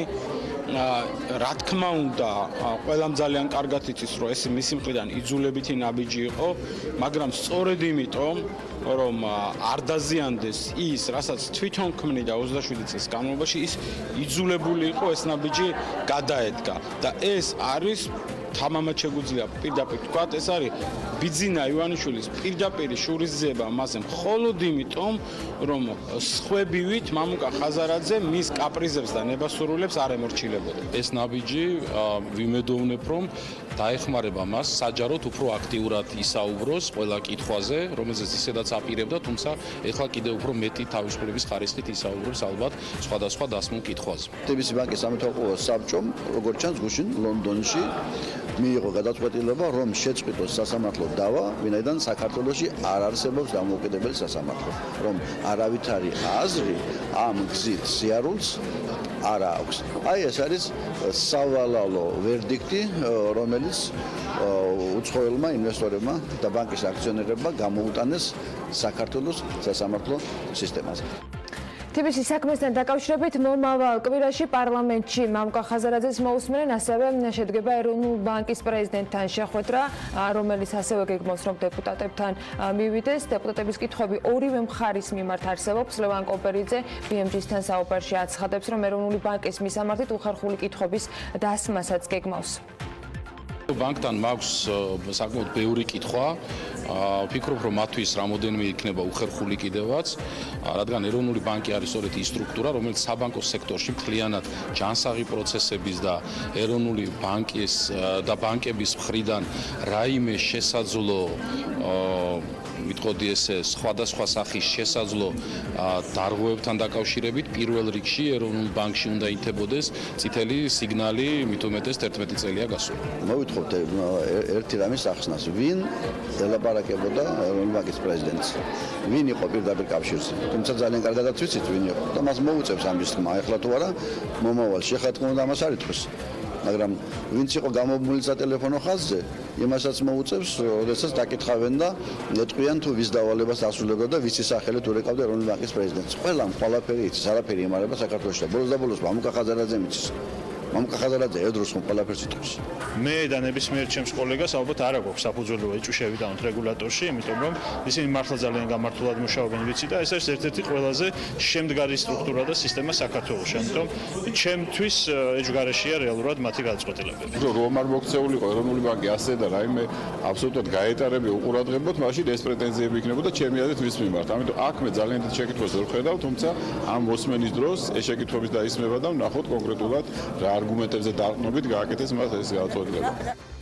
საქართველოს თანაინვესტირების ფონდის გენერალური დირექტორის გიორგი ბაჩიაშვილის განცხადებით, ენერგეტიკის მიმართულებით ფონდი ამჟამად სამ მნიშვნელოვან პროექტს ახორციელებს. ეს არის მტკვარი ჰესი, ონი ჰესი და ცხენისწყლის ჰესების კასკადი, რომელთა ინვესტიციის ჯამური მოცულობაც 850 მილიონ ამერიკულ დოლარს აღემატება და ეს ჰესები განვითარების სხვადასხვა ეტაპზე ჯამურად 2000-ზე მეტ პერმანენტულ და დროებით სამუშაო ადგილს ქმნიან. საქართველოს თანაინვესტირების ფონდის გენერალური დირექტორი კომერსანტთან ფონდის სხვა პროექტებზე საუბრისას აღნიშნავს, რომ სოფლის მეურნეობის სამი მნიშვნელოვანი პროექტი მიმდინარეობს, რომლის ინვესტიციის ჯამური მოცულობაც 50 მილიონი დოლარია. პროექტის ფარგლებში ჯამში 350-მდე ადამიანია დასაქმებული. სამი კომპანია, საქართველოს სათბურის კორპორაცია და მასზე მიბმული სადისტრიბუციო კომპანია, ასევე შპს ჯეოაგრო არიან ამ პროექტის ბენეფიციარები. ბაჩიაშვილის განცხადებითვე თანაინვესტირების ფონდის ინიციატივით შექმნილი საქართველოს ტურიზმის განვითარების ფონდის საინვესტიციო პორტფელში ამჟამად 19 სხვადასხვა პროექტი ერთიანდება, რომელთა ჯამური საინვესტიციო მოცულობაც 2 მილიარდ დოლარს შეადგენს. ყველა ამ პროექტის გათვალისწინებით კი მისი თქმით ჯამურად 5000-ზე მეტი დროებითი და პერმანენტული ახალი სამუშაო ადგილი მთელი საქართველოს მასშტაბით შეიქმნა. საცხოვრებელთან უფასო პარკირებისათვის მეპატრონის მიერ სისტემაში ავტომანქანის სახელმწიფო ნომრის მითითება აუცილებელი იქნება. ამასთან დაკავშირებით თბილისის ვიცე-მერმა ირაკლი ხმალაძემ გააკეთა განცხადება და ის ამბობს, რომ უძრავი ქონების მფლობელი უფლებამოსილი ხდება სისტემაში ორი სატრანსპორტო საშუალების ნომერი შეიყვანოს და ეს ავტომობილები საცხოვრებლის მიმდებარედ 100 მეტრის რადიუსში უფასოდ გააჩეროს. მისივე განმარტებით, იმ შემთხვევაში თუ მოქალაქე ამ ბინას გააქირავებს და იქ აღარ ცხოვრობს, შეუძლია ერთი ავტომანქანა სისტემიდან წაშალოს და მის ნაცვლად სხვა მიუთითოს. თბილისსა და ვერონეს შორის პირდაპირი ავიარეისები იწყება. მარშრუტზე ოპერირებას ქართული ავიაკომპანია აპრილიდან გეგმავს. საკითხზე მსჯელობა ვორონეჟში გამართულ ბიზნეს ფორუმზე მოხდა, სადაც ვორონეჟიდან საქართველოსა და კიდევ რამდენიმე მიმართულებით ფრენების დაწყების საკითხის განხილვა შედგა. წინასწარი ინფორმაციით, ჯორჯიან ეირვეისი თბილისი ვორონეჟის მარშრუტზე ფრენებს კვირაში ორჯერადი სიხშირით შეასრულებს. ამ დროისათვის არსებული ინფორმაციით ავიარეისების დაწყების ზუსტი თარიღი, დრო და ავიაბილეთის ფასი უცნობი რჩება. ახალქალაქის მუნიციპალიტეტის მერიამ თბილისში ქალაქში 1999 წლის 9 აპრილს დაღუპულთა მემორიალური ძეგლის დადგმაზე ტენდერი გამოაცხადა. ტენდერი 4 თებერვლიდან არის და იგივე თანხაზე იქნება გამოცხადებული, რაც წინა შემთხვევაში ჯამში 42589 ლარზე, წინადადების მიღება კი 2 მარტიდან დაიწყება. მემორიალი ახალქალაქში მდებარე პატარა სკვერში უნდა დაიდგას. საგარეჯოს მუნიციპალიტეტის მერის სპეციალურმა კომისიამ ძლიერი ქარის შედეგად მიყენებული ზარალი დაითვალა. მერის პირველმა მოადგილემ ალექსი გილაშვილმა სპექტრიჯისთან საუბარში განაცხადა, რომ სოფელ უდაბნოში პატარძელულსა და ხაშმში სტიქიამ 16 საცხოვრებელ სახლს გადახადა სახურავი. ამ ადამიანებს კი შესაძლოა სარეზერვო ფონდიდან გაუწიონ დახმარება, თუმცა თანხა ცოტა იქნება ადგილობრივ ბიუჯეტში და დახმარებას ცენტრალურ მთავრობასაც ვთხოვთ, აღნიშნავს ის. რა ვადა დასჭირდება ამ ყველაფერს წინასწარ არიციან. დაახლოებით 2 კვირის ვადა არის განსაზღვრული და დაახლოებით 150.000 ლარიან ბიუჯეტზეა საუბარი. სიახლეების ძირითადი ნაწილი სოფელ უდაბნოშია დაზიანებული და იქ უფრო რთული მდგომარეობა, ამბობს გილაშვილის სპექტრთან საუბარში. ოზურგეთი ბჟუჟჰესი და დეკემბრისთვის საუკეთესო თანამშრომელი საქართველოს საერთაშორისო ენერგეტიკული კორპორაციიდან. სალომე ჭიპაშვილი კიდევ ერთ საინტერესო რუბრიკას წარმოგვიდგენს. ის საქმიანი დილისთვის ოზურგეთს თავად სტუმრობდა და სიუჟეტიც მოგვიმზადა იმისთვის, რომ ერთად გავიცნოთ დეკემბრისთვის საუკეთესო თანამშრომელი.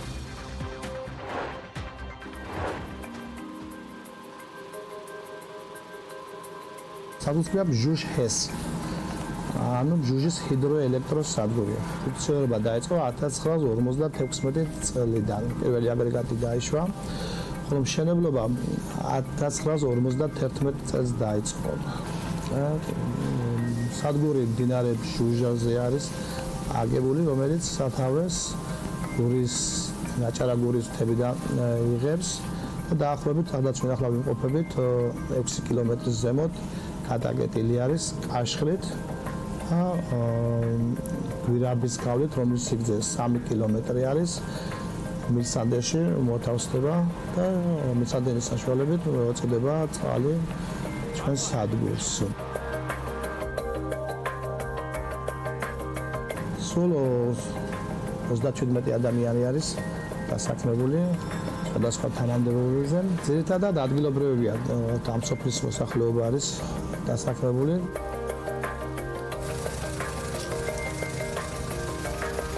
დღევანდელი დღემდე გამოვიარე ყველა ეტაპი. სადგურის ცვლის უფროსი და დღეს მთავარი ინჟინერის თანამდებობაზე ვარ. უკვე 24 წელია უკვე აქ ამ სადგურში მუშაობ და რა თქმა უნდა ჩემი პროფესიის და საქმიანობის სიყვარულის გარეშე, რა თქმა უნდა, დიდი ხანი ვერ გაზრდია ერთ ადგილას. ჩვენი სამუშაო დილა იწყება დილის 8 საათზე. ყოველდღიური პერსონალი, რომელიც აქ სადგურში მუშაობს, დილით ტარდება ცოტა შეკრება, თათბირი და წინა დღეს დაგეგმილი სამუშაოების გადანაწილება ამ თანამშრომლებზე. სამუშაოს გამთავრების შემდეგ ძირითად დროს მაინც ოჯახთან ერთად ვატარებ, ბავშვებთან ერთად. ყავს ორი პატარა, ერთი 5 წლის და 7 წლის. პროფესიონალთან ერთად ხობერთან მეკცა მეფუტკრობა. ახლა ამ წუთას ყავს 20-მდე ოჯახის კა და ვცდილობ რომ მოვამრავლო კიდევ და წითადავდე ვამატებ თანამდებობ მინდა რომ ამ საქმიანობასაც უფრო სერიოზულად მოვეკიდო და იმასთან ერთად მომხობია ოჯახის შემოსავლის წყაროთაც გავიხადო დამატებით. ადვილი არ არის სოფლად ცხოვრება. სამუშაო ნაკლები არის პროფესიული სამუშაო, ძირითადად სოფლის მეურნეობით დაკავება დიდ შედეგი არ მოაქვს ოჯახებისათვის. სოფელი იცლება, ასე ქვია. ძირითადად მაინც ახალგაზრდებს ურჩევნიათ რომ ქალაქში წავიდნენ და იქ დაიმკვიდრონ თავი. ჩემ შემთხვევაში ასე არ მოხდა და ვამჯობინებ რომ სოფელში დაუბრუნებულიყავი და აქ მიმეხედა ჩემი საქმიანობისათვის. ჩემი საქმისათვის და ასე ვთქვათ რომ გამიმართლა ამ ხრივაც რომ აქ სამსახურში მოვხვდი და იქ დავიკვირდე ჩემი ადგილი.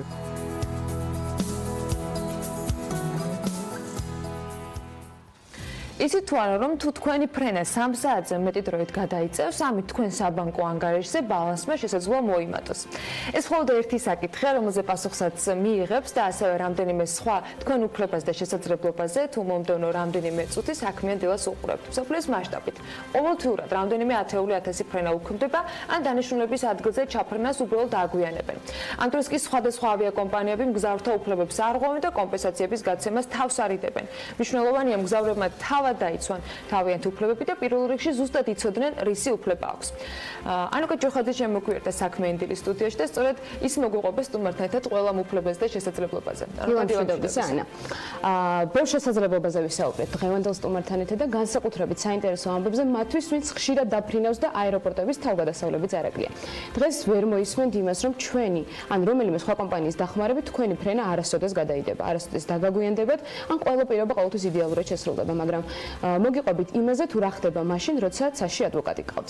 იმ შემთხვევაში თუ თქვენი ფრენა დაგვიანდა, გაუქმდა, ან ავიაკომპანიამ ჩასხდომაზე უარი გითხრათ, Skylawyer-ი თქვენი სახელით ყველა საჭირო იურიდიული დოკუმენტის შედგენას შეძლებს, დაიწყებს დავისა და მოლაპარაკებების წარმოებას და ყველა სათანადო სამართლებრივი პროცედურის გავლას, ხოლო საჭიროების შემთხვევაში სასამართლოში დავასაც განაგრძობს. საუბარს თემაზე სწორედ Skylawyer-ის მმართველ პარტნიორთან არჩილ სერცოდესთან ერთად განვაგრძობთ. მადლობა პირველ რიგში სტუმრობისთვის. მადლობა მოწვევისთვის. რამდენი ხანია რაც ქართულ ბაზარზე გამოჩნდით და რა არის თქვენი მთავარი მომსახურება და სერვისი და აქ საინტერესოა როგორია მომართვენობა და სტატისტიკა რაც გამოჩნდით ბაზარზე. დაახლოებით 6 თვე არის უკვე რაც ეს კომპანია ოპერირებს ქართულ ბაზარზე და ამ დროის განმავლობაში 500-მდე მგზავრს მომსახურა, ხოლო ჯამურად, ასე ვთქვათ, ანაზღაურებულმა კომპენსაციამ უკვე შეადგინა დაახლოებით 500.000 ლარი ამ დროის განმავლობაში. ჩვენი მომსახურება გულისხმობს იურიდიული დახმარების გაწევას მგზავრისათვის ყველა იმ შემთხვევაში, როდესაც ავიაკომპანია რაიმენაირად არ ღვევს მის უფლებას. ეს შეიძლება უკავშირდებოდეს რეისის დაგვიანებას, გადადებას, აგრეთვე ბარგთან დაკავშირებულ პრობლემებს, როგორც არის ბარგის დაზიანება, დაკარგვა ან ბარგის დაგვიანება და ყველა ასეთ შემთხვევაში ჩვენ ვეხმარებით მგზავრებს, ამავე დროს მგზავრს არავითარი ფინანსური რისკი არ აქვს. ჩვენთან ურთიერთობის დროს ის მომსახურების საფასურს იხდის მხოლოდ იმ შემთხვევაში, თუ კი საქმე წარმატებით დასრულდა და ჩვენ მისი სახელით მოვიპოვეთ კომპენსაცია, ხო? ანუ ამ თვალსაზრისით ეს განსხვავდება კლასიკური სხვა იურიდიული კომპანიებისგან, რომელიც როგორც წესი ძალიან ძვირია და ხელმიუწვდომელი არის ჩვეულებრივი მომხმარებლისთვის და აი ამ ბიზნეს მოდელით შესაძლებელი ხდება, რომ ჩვეულებრივმა მგზავრებმა ისარგებლონ კვალიფიციური იურიდიული მომსახურება. საერთოდ რა დავაწყოთ, რომ ამ ბიზნესში ყოფილიყავით, აი ეს ბიზნესი გაკეთებთ, თავად გახდით მსხვერპლი ავიაკომპანიების დაუდევრობის. პირადი ისტორია უშუალოდ ჩემ შემთხვევაში ეს ასე არ ყოფილა, რაც ძალიან მოგწონს ჩვენ აი ამ ბიზნეს მოდელში და აი ამ საქმიანობაში არის ის, რომ ღირებულება, რასაც ჩვენ ხედავთ, გქონდებს იმაში, რომ კვალიფიციური იურიდიული მომსახურება ჩვეულებრივი მომხმარებლისთვის ხდება ხელმისაწვდომი. ეს დაპირისპირება ავიაკომპანიასა და მგზავრს შორის არის ხასიათდება დიდი დისბალანსით, ანუ არის ძალიან დიდი ინფორმაციული ასიმეტრია, ავიაკომპანიებმა ყოველთვის გაცილებით უფრო მეტი იციან, უფრო აღჭურვილი არიან, უფრო ბევრი რესურსით, მათ შორის ფინანსური რესურსით და მეორე მხარეს დგას მგზავრი, რომელსაც აქვს შედარებით ნაკლები ინფორმაცია, ნაკლები რესურსი და ვცდილობთ, რომ აი ამ დისბალანსში შევიტანოთ ბალანსი და უთანასწორო ბრძოლაში დავიცვათ სუსტი მხარე, რაც ძალიან დიდ სიამოვნებას გვანიჭებს მათ შორის მორალური თვალსაზრისით და ამაში ვხედავთ ჩვენ ღირებულებას, რის გამოც გადავწყვიტეთ, რომ ეს საქმიანობა დაგვეწყო და დავხმარებოდით მგზავრებს აი ამ უთანასწორო ბრძოლაში. როგორც თქვენ თქვით, ესე არიციან მგზავრებმა თავიანთი უფლებების შესახებ, რაც რეალურად იქამდე მიყავს მგზავრი კომპენსაცია საბოლოო ჯამში ვერ იღებს. რა არის ის მნიშვნელოვანი და მთავარი ფაქტორები, რაც უნდა იცოდეს მგზავრმა, როცა მისი ფრენა გადაიდება, ან ასე ვთქვათ, ხო გადაიდება, ან ჩაიშლება, ან თვითონ ავიაკომპანია მოხსნის მას ბორტიდან, რა უნდა გააკეთოს პირველ რიგში, რომ შეძლოს კომპენსაციის აღება. მართალი ხართ, ანუ ბევრმა მგზავრმა არ იცის ამ უფლებების შესახებ, ყოველწლიურად რამდენიმე მილიარდი ევროს კომპენსაცია რჩება მოუთხოვნელი ავიაკომპანიების მიმართ, ანუ რამდენიმე მილიონი ადამიანი ყოველწლიურად ამ კომპენსაციას არ ითხოვს იმის გამო, რომ მან ეს არ იცის. მგზავრებმა უნდა იცოდნენ, რომ ყველა ისეთ შემთხვევაში, როდესაც ავიაკომპანია არ გაუწევს მომსახურებას ისე, როგორც შეპირდა და მისი მგზავრობის გეგმებს ჩაშლის, მას შესაძლებელია ეკუთვნოდეს ფულადი კომპენსაცია. ეს შეეხება რეისის დაგვიანებას, თუ კი დანიშნულების ადგილზე ავიაკომპანიამ ჩაგიყვანეს 3 საათიდან უფრო გვიან, ან თუ კი ფრენა გადაიდო და არ შეგატყობინა 14 დღეზე უფრო მეტი ვადით ადრე, ამის შესახებ ან თუ ბარგი დაგიზიანა, ყველა ესეთ შემთხვევაში შესაძლებელია თქვენ გეკუთვნოდეს ფულადი კომპენსაცია, თუ კი ეს ავიაკომპანიის ბრალით არის გამოწვეული.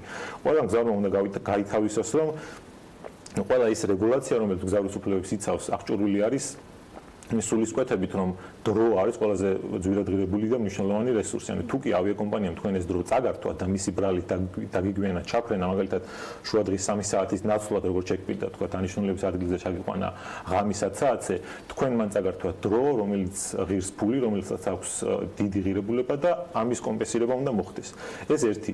მეორე, აუცილებლად უნდა იცოდეს ყველა მგზავრმა, რომ ავიაკომპანიასთან სამართლებრივ დავაში შესვლა და კუთვნილი კომპენსაციის მოთხოვნა არ იწვევს არავითარ ნეგატიურ შედეგებს მგზავრისთვის. ჩვენ ძალიან ხშირად მოგმართავენ ამ კითხვით და არსებობს ეს ზოგადი წუხილი საზოგადოებაში, რომ აი ეხა ავიაკომპანიას რომ უჩივლო, მე პრობლემა ხომ არ შემექმნება სხვა ფრენაზე და პრობლემას ხომ არ შემექმნება. ეს რა თქმა უნდა ეგრე არ ხდება, არ არსებობს, ანუ არ აქვს ავიაკომპანიას უფლება, რომ გზავრს რაიმე სახის პრობლემა შეექმნას იმის გამო, რომ კანონით კუთვნილი კომპენსაცია მან მოითხოვა. გარდა ამისა, მნიშვნელოვანი არის, რომ არავითარ მნიშვნელობა არ აქვს მგზავრის მოქალაქეობას, ესეც სტანდარტული ყველაზე დიდი წუხილი არის და კითხვა, რომელთაც ხშირად მოგმართავენ, თუ კი არ აქვს მნიშვნელობა საიდან სადმე ფრინავდა, თუ კი კონკრეტული რეისზე ვრცელდება ევროკავშირის ან საქართველოს კანონმდებლობა, რომელიც ამ კომპენსაციას ადგენს, ამ რეისის მგზავრს აქვს მოთხოვნის უფლება, მიუხედავად იმისა, თუ რომელი ქვეყნის მოქალაქე არის. ხო, მაგალითად შეიძლება საქართველოს მოქალაქე გერმანიიდან ვიფრინავდეს ინგლისში, მაგრამ მას კომპენსაცია მაინც ეკუთვნის, მიუხედავად იმისა, რომ არც ერთი ამ ქვეყნის მოქალაქე არ არის. და ბოლოს ყველაზე მნიშვნელოვანი რაც მინდა აღნიშნო არის ის რომ აი ამ დავაში ავიაკომპანიებთან დავაში ძალიან დიდი მნიშვნელობა აქვს მტკიცებულებების სათანადო შეგროვებას და მარტივი პრაქტიკული რჩევა იქნებოდა ჩვენი მხრიდან მაგალითად რომ ყველა ისეთ შემთხვევაში როდესაც ავიაკომპანიასთან რაიმე პრობლემა შეგიქმნებათ შეიცადეთ რომ აეროპორტშივე შეაგროვოთ მტკიცებულებები მაგალითად თუ კი ბარგი და გიზიანად ადგილზევე ბარგის მიღების დღესვე იქვე აეროპორტში გადაიღეთ სურათები გადაიღეთ ვიდეო ან თუ კი მაგალითად ავიაკომპანია გადავებათ რომ სათანადო დროს არ გამოცხადდით სარეგისტრაციო დაფასთან გადაიღეთ ვიდეო გადაიღეთ ფოტო სმარტფონი დღეს ყველა მოგზაურს აქვს თან და მარტივად შეუძლიათ მტკიცებულებები შეაგროვონ შემდეგ მოგმართონ ჩვენ და ეს მტკიცებულებები წარმოგიდგენ ეს ძალიან გვეხმარება ჩვენ დავის დროს ავიაკომპანიებთან ურთიერთობაში დრო რომ მნიშვნელოვანი ფაქტორი არის ინფორმაციულობასთან ერთად შესაძლოა რიგ შემთხვევებში დავას თავს არიდებენ მოგზაურები იქიდან გამომდინარე რომ ეს პროცედურა საკმაოდ სკრუპულოზურ სამუშაოს მოითხოვს ელემენტად წერილის იმ ფორმაში დაწერა რომლითაც შესაბამისი კომპენსაცია უნდა მოითხოვო რა არის საჭირო იმ შემთხვევაში თუ თქვენს კომპანიას მომართავს მგზავრი რომელსაც აქვს შესაძლებლობა პოტენციურად რომ მიიღოს რაიმე სახის კომპენსაცია რა გჭირდება თქვენ ჩამოთვალეთ უკვე რომ რაღაცა ფაქტები შეიძლება იყოს შეგროვებული და მტკიცებულები მაგრამ ამას გარდა და რა ვადაში და რა პერიოდის შემდეგ გადის უკვე ის დაძველების თქვათ დრო როცა აღარ შეიძლება რაღაცა ძალიან რამდენიმე მნიშვნელოვანი საკითხია რასაც შეეხეთ და მადლობა ამ კითხვისთვის უნდა დავიწყოთ იმით რომ ჩვენთან აპლიკაციის ფორმა ან ჩვენი ვებგვერდის მეშვეობით შეუძლიათ შეავსონ აპლიკაცია მგზავრებს და მოგმართონ მთლიანად არის ციფრული მთლიანად არის ელექტრონული დაახლოებით წუთნახევარი ჭირდება ამ აპლიკაციის შევსება ჩვენს ვებგვერდზე და ფურცელი არ არსებობს ასე ვთქვათ ანუ მათ შორის დოკუმენტებს გვიტვირთავს ელექტრონულად და მათ შორის მინდობილობაზეც ხელმოწერა ხდება ელექტრონულად ეს ძალიან მნიშვნელოვანი უპირატესობა ყველა შეუძლიათ მარტივად გააკეთოს ლეპტოპიდან კომპიუტერიდან ან ელემენტარულად სმარტფონიდანაც კი დაახლოებით წუთნახევარი ჭირდება ამას ამის შემდეგ ჩვენ უკვე ვამუშავებთ ამ ინფორმაციას თუ კი ვთვლით რომ არსებობს შანსი საქმის წარმატებით დამთავრების მივმართავთ ავიაკომპანიას და ვითხოვთ კუთვნილ კომპენსაციას რაც შეეხება დროს ამ საკითხის ასე ვთქვათ დროში გადაწყვეტას ეს კანონმდებლობით უშუალოდ კონკრეტული დრო არ არის გაწერილი რა ვადა ჭირდება დაახლოებით ამის ამ საკითხის ამ დავის მოგვარებას ეს სხვადასხვა ავიაკომპანიის შემთხვევაში სხვადასხვა ვადა შეიძლება იყოს საშუალოდ 2-3 თვე მაინც ჭირდება ამ პროცესს. რაც შეეხება იმას თუ რატომ უნდა მოგმართოს ჩვენ, მაგალითად ყველა მგზავრს იდეაში შეუძლიათ გააკეთოს დამოუკიდებლად. ყველა ავიაკომპანიას საკუთარ ვებგვერდზე აქვს პლატფორმა, რომელიც ამის საშუალებას იძლევა, მაგრამ ყველამ შეიძლება დასვას კითხვა, რატომ უნდა მიმართო მაგალითად Skylawyer-ის მაგარ კომპანიას და რატომ უნდა გადავიხადო ამაში ფული. ამას რამდენიმე ფაქტორი გარემოება განაპირობებს. პირველი ის რომ ისევ დროსთან მივდივართ. თუ ანუ გზავრის შემთხვევაში ამას ჭირდება ბევრი დრო, ბევრი სტრესი, ნერვიულობა და არასაკმარისი ცოდნა. ანუ არასაკმარისი ცოდნის გამო შესაძლებელია პირველივე ბარიერთან შეჯახების შემთხვევაში მგზავრმა შუაგზაში მიეტოვოს ეს და დაივიწყოს, აღარ მოიკითხოს არასდროს. ჩვენთან მომართვის შემთხვევაში მგზავრი ზოგავს დროს, თლიანად ასე ვთქვათ აუთსორსზე გააქვს ეს მომსახურება, მას აქვს ნაკლები სტრესი, დროს არ ხარჯავს და ჩვენ გვაქვს სათანადო ცოდნა, სათანადო ინფორმაცია, მომზადებულობა და ბოლომდე ჩავყვებით საქმეს, არც ერთი ბარიერი ვერ შეგვაჩერებს, თუ კი დარწმუნებული ვართ, რომ ავიაკომპანიის ბრალით მოხდა დაგვიანება, ბოლომდე ჩავყვებით, საჭიროების შემთხვევაში შეგვიძლია რომ ჩვენი ქსელის და ჩვენი პარტნიორი იურისტების მეშვეობით ევროკავშირის წევრ ქვეყნებში მივმართოთ, მაგალითად გერმანიის ან ესპანეთის ან იტალიის ავიაციის მარეგულირებელ სააგენტოებს, საჭიროების შემთხვევაში, თუ კი თვლით რომ ავიაკომპანია არაკეთილსინდისიერად არიდებს თავს პასუხისმგებლობას, შეგვიძლია რომ მათ შორის ევროკავშირის წევრ ქვეყნებში წავიდეთ სასამართლოში და იქ გავაგზავნოთ დავა. ესეც ჩვენი მნიშვნელოვანი უპირატესობა არის, რაც შეგვიძლია გავაკეთოთ და რაც შეეხება წარსულ ფრენებზე რა დროის განმავლობაში შეუძლია მოითხოვოს კომპენსაცია ერთიანი ვადა არ არსებობს, ეს მნიშვნელოვანი არის აღინიშნოს, ანუ აქ ეს უფლებები დადგენილი არის ევროკავშირის რეგულაციით, რომელიც ევროკავშირის წევრ ქვეყნებზე ვრცელდება და გარდა ამისა ევროკავშირის წევრი ქვეყნის შიდა კანონმდებლობები ცალკე ადგენს კონკრეტულ ვადებს, რა ვადაში შეუძლია მგზავრს მოითხოვოს კომპენსაცია წარსულ ფრენებზე და ყველა 27 ქვეყნის მიხედვით ეს განსხვავებული ვადებია, ხო? მეოთხეობს როგორც წესი მინიმუმ 2 წლიდან, ზოგ შემთხვევაში არის 3-5 წელი და ერთ შემთხვევაში ეს არის 10 წელიც კი. ასე რომ ქვეყნების მიხედვით ეს განსხვავებულია და მომართვის შემთხვევაში ჩვენ კონკრეტულ ვადას ვეთქვით. ბაზარზე ძალიან არც ისე ბევრი, მაგრამ არის თქვენი კონკურენტი კომპანიები, ხო? იგივე სერვისის შეთავაზებით. რითი არის განსაკუთრებული და გამორჩეული თქვენი შემთხვევაში? რატომ და აირჩიეს ვიღაცებს ქაილოიერი? კი ბატონო, ანუ ჩვენ ვფიქრობთ, რომ სამი მთავარი ფაქტორი არის, რომელიც გამოგვარჩევს სხვებისგან. პირველი ეს არის ქსელი, ანუ ჩვენ იურისტების ქსელი ევროკავშირის წევრი ქვეყნების მასშტაბით. ანუ ჩვენ არ ვართ უბრალოდ კომპანია, რომელიც საქართველოსთან ოპერირებს და ელექტრონულად ურთიერთობას აწარმოებს ავიაკომპანიასთან, ხო? საჭიროების შემთხვევაში ჩვენ შეგვიძლია, რომ მაგალითად გავაგრძელოთ ავიაკომპანიის წინააღმდეგ ევროკავშირის წევრ ქვეყნის კონკრეტულ სასამართლოში. ეს რატომ არის ახლა მნიშვნელოვანი? ეს მნიშვნელოვანი არის, იმიტომ რომ ჩვენ მარტივი პასუხით ავიაკომპანია თავიდან ვერ მოგვიცილებს. ანუ ყოველთვის შეგვიძლია ბოლომდე ჩავყვეთ, სანამდე საჭიროა, იქამდე ვიდაოთ და სანამ არ დავწუნდებით, რომ ეს ნამდვილად არის ავიაკომპანიის ბრალი, მანამდე ვიდაოთ. ხო? ანუ მაგალითად ზოგადად ახლა კლასიკური შემთხვევები რაც ხდება, შეგვიძლია ორ კატეგორიად დავყოთ რა. ერთი ეს არის სტანდარტული кейსები, როდესაც ცხადი არის წინასწარ მაგალითად ავიაკომპანიის ბრალი იყო თუ არა დაგვიანება და არის აეროპორტში მგზავრებს რაღაცა არის არასტანდარტული кейსები, ეგრეთ წოდებული ნაცრისფერი ზონა, როდესაც პირდაპირ ცხადად არ ჩანს იყო თუ არა ეს ავიაკომპანიის ბრალი დაგვიანება, ხო? როგორც წესი, ყველა სხვა კომპანია ცდილობს, რომ სტანდარტულ кейსები აიღოს და არასტანდარტული кейსები ასე ვთქვათ, არა იყოს, იმიტომ რომ არასტანდარტულ кейსებში ავიაკომპანიები ყოველთვის ცდილობენ პირველივე პასუხი ავიაკომპანიის იქნება, რომ მე ამას არ ავანაზღაურებ, იმიტომ რომ ეს არ არის ჩემი ბრალი, იმიტომ რომ არასტანდარტულ кейსებში ავიაკომპანიას ყოველთვის შეუძლია რომ რაღაცას მოეჭიდოს და რაღაც არგუმენტი გითხრას. აქ არის სწორედ ამ უპირატესობის მნიშვნელობა, აქ შემოდის ეს ჩვენი ქსელის მნიშვნელობა და საშუალებას გვაძლევს, რომ ეფექტურად დავიცვათ გზავრის უფლებები. ანუ თუ კი ავიაკომპანიამ რაღაც პასუხი გითხრა, რომელიც ერთი შეხედვით არ არის დამაკმაყოფილებელი და არ მიუთითებს იმაზე, რომ ეს იყო ობიექტური გარემოებით გამოწვეული დაგვიანება, ჩვენ შეგვიძლია ბოლომდე გავყვეთ, წავიდეთ სასამართლოში, მივმართოთ, გადავამოწმოთ ავიაკომპანიის მიერ მოპოვებული ინფორმაცია და წავიდეთ სასამართლოში, მაგალითად იტალიაში ან ესპანეთში და იქვე დავთ.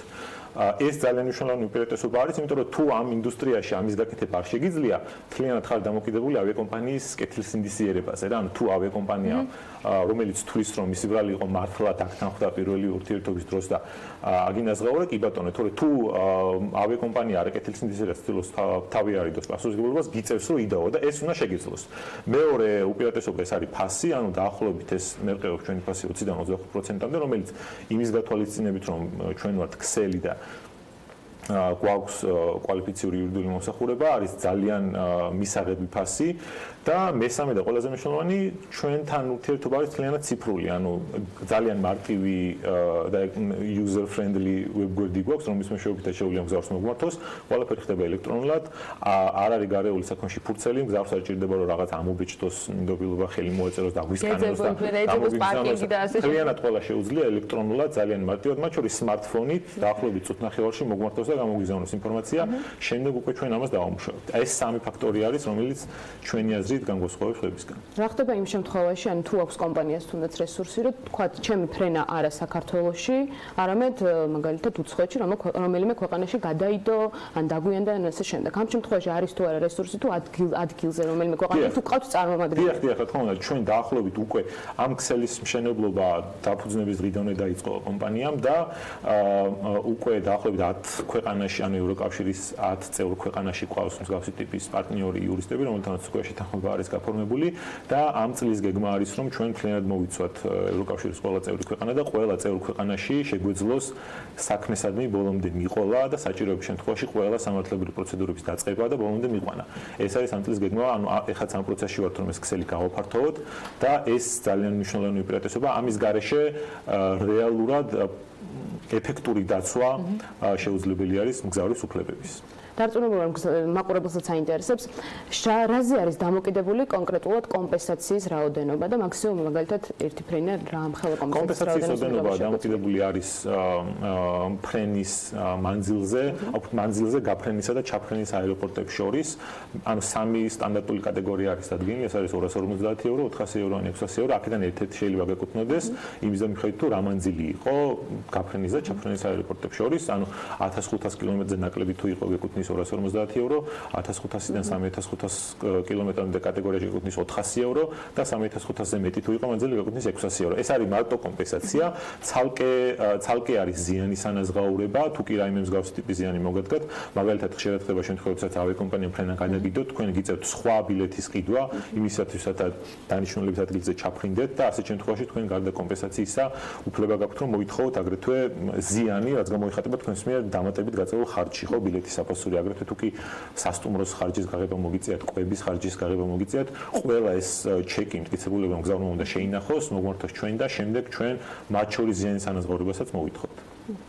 ანუ იმ შემთხვევაში რო დავაზუსტო, იმ შემთხვევაში თუ მე იქ ადგილზე ამინაზღაურდა, ანუ სასტუმრო ასე ვთქვათ, კიდე ვაუჩერი მომცეს, ანუ ამაზე კი ამის მერე კიდე შემიძლია კომპენსაციას მოვითხოვოთ. კი, რა თქმა უნდა, კი, ანუ ეს ავიაკომპანიას ევალება, რომ იმ შემთხვევაში თუ კი დაუგვიანო ფრენა, ან გადაუდო, უზრუნველყოს საკვებით და სასმელით მგზავრი, იმ შემთხვევაში თუ კი ღამის გათენება უწევს მგზავრს, უზრუნველყოს ტრანსპორტირებით და სასტუმროთი, აგრეთვე იმ შემთხვევაში თუ კი ერთი აეროპორტიდან შემდეგ მეორე აეროპორტში გადაუდო ფრენა და იქიდან ხდება გაფრენა, აქაც ტრანსპორტირება უზრუნველყოს, ყველა ხარჯი აუნაზღაუროს და პლუს გარდა ამისა კომპენსაცია გადაიხადოს.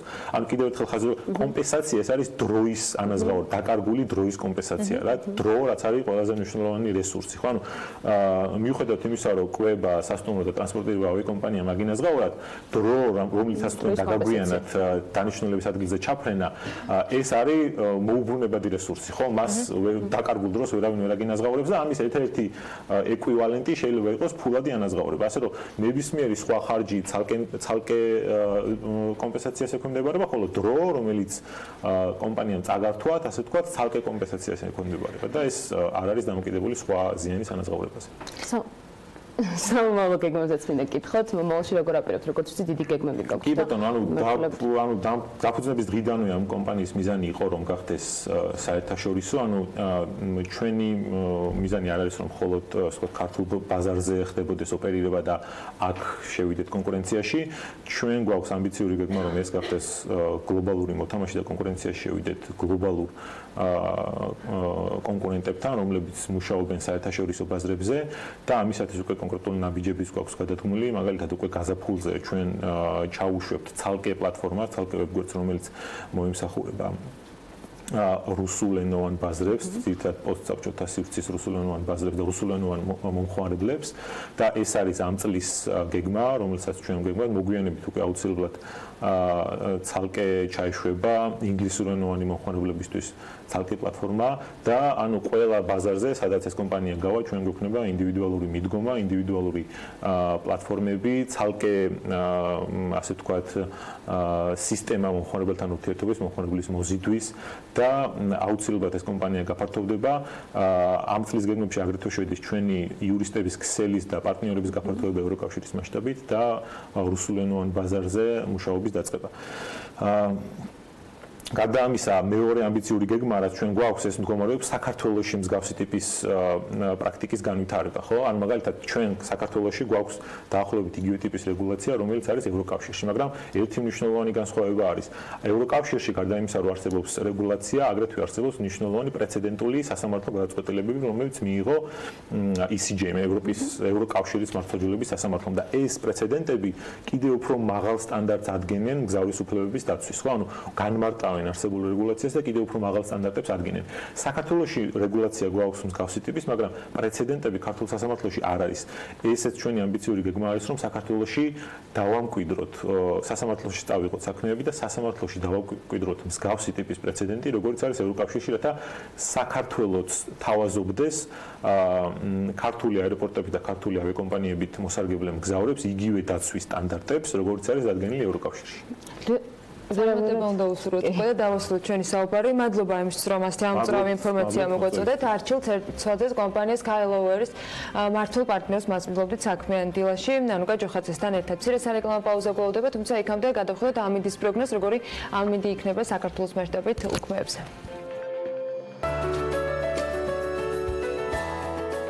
ამინდის პროგნოზის სპონსორია დეველოპერული კომპანია Orion ჯგუფი.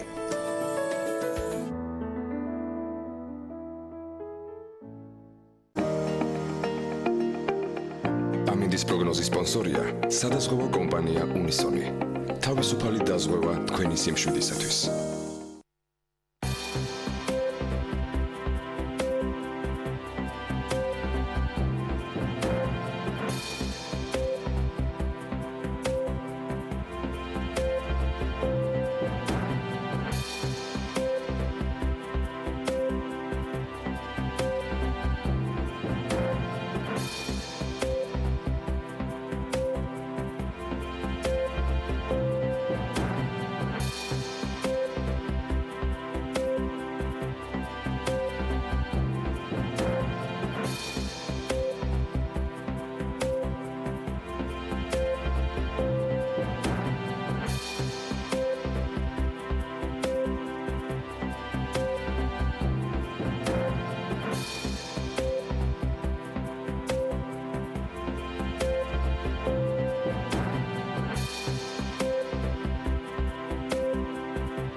ამინდის პროგნოზის სპონსორია დეველოპერული კომპანია ორიონ ჯგუფი.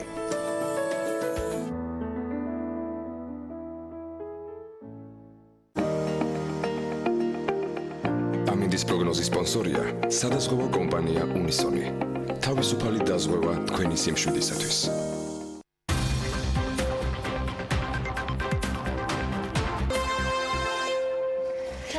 დიალოგი ბიზნესთან. სწორედ ამ სახელწოდებით 25 თებერვალს თბილისის რეგიონული ბიზნეს ფორუმს უმასპინძლებს. ამ ფორუმის ორგანიზატორი საქართველოს სავაჭრო სამრეწველო პალატაა, რომელზეც მცირე საშუალო და მსხვილი საწარმოების კოოპერატივებისა და დარგობრივი ბიზნეს ასოციაციების 100-ზე მეტ წარმომადგენელს საჯარო კერძო დიალოგის ფორმატში საშუალება მიეცემათ, რომ შეკითხვები დაუსვან და მთავრობის ეკონომიკური გუნდისგან და სხვადასხვა საკითხებზე პასუხისმგებელი საჯარო უწყებების წარმომადგენლებისგან მოისმინონ პასუხები.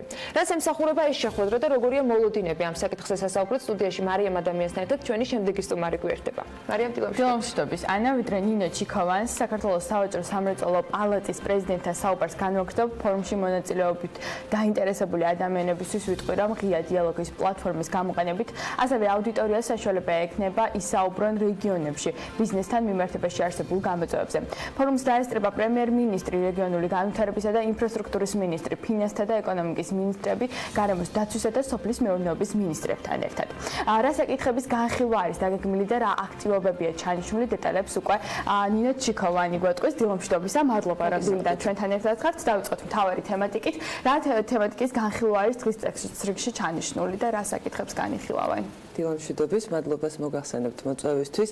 როგორც აღნიშნეთ, 25 თებერვალს იმართება ღია დიალოგი ბიზნესთან. ეს არის რეგიონული ფორუმი, რეგიონული მცირე და საშუალო მეწარმეების ხელშეწყობა და ბიზნესის ხელშეწყობა ზოგადად საქართველოს სავაჭრო სამრეწველო პალატის ერთ-ერთი ძირითადი მიმართულება, ასევე ჩვენი ძირითადი მიმართულება საჯარო კერძო დიალოგის პლატფორმის შექმნა, რომელსაც ეს ღონისძიებაც მოიაზრებს და ესეთი ტიპის შეხვედრები პერმანენტულად ხორციელდება ჩვენს მიერ ერთი მხრივ თავრობის წარმომადგენლები, ხოლო მეორე მხრივ კერძო სექტორის წარმომადგენლები ერთად მსჯელობენ იმ საკითხებზე, რომელიც აქტუალურია კერძო სექტორისთვის, განსაკუთრებით ამ შეხვედრის შემთხვევაში ყველა ის საკითხი განიხილება, ყველა ის პროგრამა, ყველა ის ინიციატივა, რომელიც მთავრობას გააჩნია რეგიონულ ბიზნესთან მიმართებაში და მცირე და საშუალო ბიზნესთან მიმართებაში, ხოლო რეგიონებიდან წარმომადგენლებს თქვენ როგორც აღნიშნეთ 150-მდე წარმომადგენელი იქნება ჩამოსული ყველა რეგიონიდან, ყველა იქნება მცირე და საშუალო ბიზნესის წარმომადგენელი, მათ ექნებათ საშუალება ღია კითხვა-პასუხის რეჟიმში მათთვის აქტუალურ საკითხებზე მიიღონ პირდაპირ პასუხები პირველი პირებისგან და ასევე მეორე ნაწილში იგეგმება იმ საჯარო უწყებების პრეზენტაციები ასევე კითხვა-პასუხის რეჟიმში, რომელთა მიმართაც რეგიონულმა მეწარმეებმა გამოთქვეს დაინტერესება და ვის მიმართაც მათ აქვთ გარკვეული საკითხები, რომ უკეთესად გაიგონ ან რაღაც კითხვები დასვან. ეს პროგრამა შედგა იმის საფუძველზე, რომ ჩვენ პერმანენტულად ვახდენთ, ანუ რეგიონებში გასვლით შეხვედრებს, ხვდებით როგორც სექტორულად, ასევე რეგიონების მიხედვით და სწორედ მათი ინტერესიდან გამომდინარე დაიგეგმა ესეთი ტიპის ღონისძიება და მონაწილეები. 150-მდე მონაწილე როცა არის, ამდენად მოქნილი არის ეს შეხვედრა და რამდენად შეიძლება შედეგიანი იყოს, იმიტომ რომ გასაგებია რომ მცირე და საშუალო ბიზნეს თავრობასთან უშუალო კომუნიკაცია უბრალოდ ვერ ექნება, იმიტომ რომ თავრობის რესურსი რაც არ უნდა ყველამ ცალ-ცალკე შეხვედრა დაგეგმოს ყოველდღიურ რეჟიმში უბრალოდ ვერ გაწდება, მაგრამ რამდენად შეიძლება ასეთი დიდი ფორმატი იყოს მოსახერხებელი და მოქნილი კონკრეტული შედეგისათვის. დიახ, თქვენ მართალი ხართ, რომ მცირე და საშუალო ბიზნეს უფრო ნაკლები წვდომა აქვს და ამიტომ ჩვენ როგორც ბიზნეს გაერთიანება და როგორც საქართველოს სავაჭრო სამრეწველო პალატა სწორედ ამ როლს ვასრულებთ, რომ მათ ეს წვდომა გაუადვილოთ. რაც შეეხება იმას, რომ 150 ასე ვთქვათ რაოდენობა არის ის, ჩვენ მოწვეული ყავს არა მხოლოდ გამოსვლელები, არამედ სამინისტროების წარმომადგენლები. ფორმატი არის ძალიან, ასე ვთქვათ, უშუალო კონტაქტის საშუალებას იძლევა, იმიტომ რომ სამინისტროების და სიპების წარმომადგენლები ერთად სხედან, ასე ვთქვათ, ფორმატში იმ მეწარმეებთან ერთად, რომლებიც იღებენ მონაწილეობას და თუ არ იქნა იმდენი საშუალება დროის კუთხით, რომ ყველამ საჯაროდ დასვას კითხვა, იქვე შეუძლიათ, რომ ინდივიდუალურად იგივე შეხვედრის პროცესში დაუსვანთ კითხვა თავისთვის საინტერესო წარმომადგენელს და თემაზე. ასეთი პრაქტიკა ჩვენ მქონდა 2016 წელს ჩავატარეთ პირველი რეგიონული ბიზნეს ფორუმი და საკმაოდ ეფექტური იყო. ნაწილმა დასვა კითხვა საჯაროდ და ვთქვათ სპიკერებთან, ხოლო ნაწილი ჩვეულებრივად ეკონტაქტებოდა თავრობის წარმომადგენლებს. ნაბიჯები გადაიდგა, როდესაც მაგალითად 2016 წელს დასრულდა ფორუმი და წელს რას უნდა ველოდოთ, ანუ როგორია მოლოდინები ღია დიალოგის დასრულების შემდეგ. ქმედით ნაბიჯებს რაც შეეხება, ანუ ინდივიდუალური ძირითადად ხდება ვთქვათ რეგიონის პრობლემატიკის წარმოჩენა, ან ზოგადად დარგის პრობლემატიკის წარმოჩენა, რაზეც შემდგომში უკვე გრძელდება მუშაობა და ჩვენ არა მხოლოდ ვთქვათ ამ დიდი რეგიონული ღია დიალოგის ფარგლებში, არამედ როგორც გითხარით, პერმანენტულად ხორციელდება ესეთი შეხვედრები და მას მოყვება გაგრძელება. იგივე სამუშაო შეხვედრები ხდება ეტიკეტირების თემაზე, იქნება კონსოლიდირებული შესყიდვების თემაზე, თუ აი დარგობრივად და უკვე საკითხების მიხედვით, რომ ამას მოყვეს შედეგობრივად ჩვენ მივიღოთ უკვე ორივე მხარისთვის მისაღები, ორივე მხარისთვის საინტერესო და მეორე მხრივ პრობლემის დაფიქსირების. იქიდან გამომდინარე, თქვენ გქონდათ შეხვედრები რეგიონებში და გარკვეულწილად ფლობთ ინფორმაციას, აი რომელ ბიზნესს როგორი პრობლემა შეიძლება ჰქონდეს, რას ელოდებით 25-ში დაახლოებით რა თემატიკაზე ელოდებით პრობლემების დასმას საკითხების გარშემო და მინისტრების ჩამოთვლილი ეკონომიკური გუნდიდან თითქმის სრული სპექტრია წარმოდგენილი, მაგრამ მაინც რის მიხედვით შეირჩა სწორედ პროფილურად, ანუ რა თემატიკა იქნება უფრო აქტუალური იმ ინფორმაციიდან გამომდინარე, რომელიც თქვენ გაქვთ უკვე გამართული შეხვედრებიდან გამომდინარე. წინა კვირას გაიმართა ქუთაისის ჩვენ განახლებულ რეგიონულ ოფისში ასევე შეხვედრა ეკონომიკისა და მდგრადი განვითარების მინისტრის შეხვდა 200-მდე მეწარმე იყო დასავლეთ საქართველოს ბიზნეს ფორუმი შედგა ჩვენი ორგანიზებით, სადაც იგივე ფორმატი იყო დაახლოებით, თუმცა ნუ ასეთი მასშტაბური არ იყო. სამწუხაროდ პრობლემები იგივე რჩება, ასე ვთქვათ, ეს არის ფინანსებთან წტომა, მცირე და საშუალო ბიზნესისთვის არის კვალიფიციური კადრები, რომელიც მეორე ადგილზეა პრობლემატიკის თვალსაზრისით, მცირე და საშუალო ბიზნესისათვის მათ შორის ძალიან პრობლემატურია ეს თემა, კვალიფიციური კადრების მოძიება და ამ მიმართულებით ჩვენ თვითონ სავაჭრო სამრეწველო პალატა ძალიან აქტიურად მუშაობთ, იმიტომ რომ პროფესიული განათლების მიმართულებით, რომლის რეფორმაც ახლა ხორციელდება ქვეყანაში, აი ძალიან მნიშვნელოვანი და აქტუალური საკითხია. ჩვენ ვფიქრობთ, რომ კოორდინაცია იმ კუთხით, რომ თუ რა კადრები ჭირდება ბიზნეს, მათ შორის მცირე და საშუალოსაც, რა კადრები ჭირდება, რა კვალიფიკაციის, რა რაოდენობის, სწორედ ამის ინფორმაციის მოგროვება და მიტანა საგანმანათლებლო სისტემამდე, რომ ჩართული იყოს ბიზნესი თავიდან ბოლომდე კვალიფიკაციის შემუშავებაში, იმ სასწავლო მოდულების შემუშავებაში, რომლის მიხედვითაც უნდა ისწავლებოდეს, რომ შემდეგ პრაქტიკული სწავლების კომპონენტში და სამუშაოზე დაფუძნებული სწავლების კომპონენტშიც რომ შემდეგ მოხდეს ამ კადრების დასაქმება, ანუ თავდაპირველად კარგად გადამზადება, სწავლა და მერე დასაქმება, ჩვენ ვფიქრობთ, რომ აქ სავაჭრო სამრეწველო პალატას მსგავსად გერმანულენოვანი ქვეყნებისა, სადაც პროფესიული განათლება არის ეკონომიკის ერთ-ერთი ძირითადი მამოძრავებელი და არის განვითარებული ძალიან მაღალ დონეზე და მან სწორედ კურირებს ესეთ ქვეყნებში საქართველოს სავაჭრო სამრეწველო პალატები ახდენენ ამის კოორდინაციას, რომ მოთხოვნა და მიწოდება ერთმანეთთან არ იყოს აცდენილი და რა თქმა უნდა ეს ხელს უწყობს დასაქმებას, ამ მიმართულებით მუშაობთ სწორედ ჩვენ, რომ ერთი მხრივ მოვაგროვოთ ეს ინფორმაცია ყველა შეხვედრაზე, რომელიც ჩვენს მიერ ხორციელდება, შემუშავებულია სპეციალური კითხვარები და ავსებენ მეწარმეები, სხვადასხვა მონაწილეები გვყავთ, იცით, ძალიან ბევრი მონაწილე გვყავს ყველა შეხვედრაზე, ეს ვიძახი ერთი მიმართულება, რომ თავიანთი მოთხოვნები შეავსონ პროფესიულ კადრებთან დაკავშირებით, ასევე სექტორულად ხვდებით მეწარმეებსა და კერძო სექტორს და ასევე საგანმანათლებლო სექტორს ორჯერ ჩატარდა საქართველოს მასშტაბით, ანუ ყველა რეგიონში ამ თემატიკაზე შეხვედრები. პირველი იყო, რომ შევხვდით კერძო სექტორს და მივაწოდეთ ინფორმაციას ზოგადად პროფესიული განათლება მათთვის რა არის, რა სარგებელი შეიძლება მოიტანოს იმის მიხედვით, რომ შემდეგ გამოიკვეთა იმის საჭიროება, რომ მათ არ აქვთ დიდად ურთიერთობა კოლეჯებთან, რაც აუცილებელი კომპონენტია წარმატებულად განვითარების, სამუშაოზე დაფუძნებული სწავლების. მეორე ტურის ფარგლებში უკვე საგანმანათლებლო დაწესებულებები და კერძო სექტორი ერთად მოვიწვიეთ და ერთად დავზვით და გარკვეული თანამშრომლობის მაგალითები უკვე გვაქვს, რომ ერთად ახორციელებენ ამ სასწავლო პროგრამებს. ასევე პალატასთან შექმნილია საკოორდინაციო საბჭო, რომელიც საპილოტო რეჟიმში არის სწორედ ის მოდელი, რაც გულისხმობს მაკოორდინირებელი უწყების მოდელს, თქვათ, არიან საჯარო ის სამინისტროები, რომლებიც განსაზღვრავენ პოლიტიკას პროფესიული განათლების მიმართულებით და არის კერძო სექტორის წარმომადგენლები. ასევე გეგმავთ რკინიგზის კოლეჯთან ერთად, რომელიც თავისი სპეციფიკიდან გამომდინარე არის უნიკალური, გეგმავთ საპილოტო რეჟიმში განხორციელებას ჩვენ გერმანელ პარტნიორებთან ერთად ამ პროფესიული განათლების კუთხით გვეხმარება მიუნხენისა და ზემობავარიის სავაჭრო სამრეწველო პალატა და მისი აკადემია, რომელიც ერთ-ერთი უდიდესი პალატაა მსოფლიოში და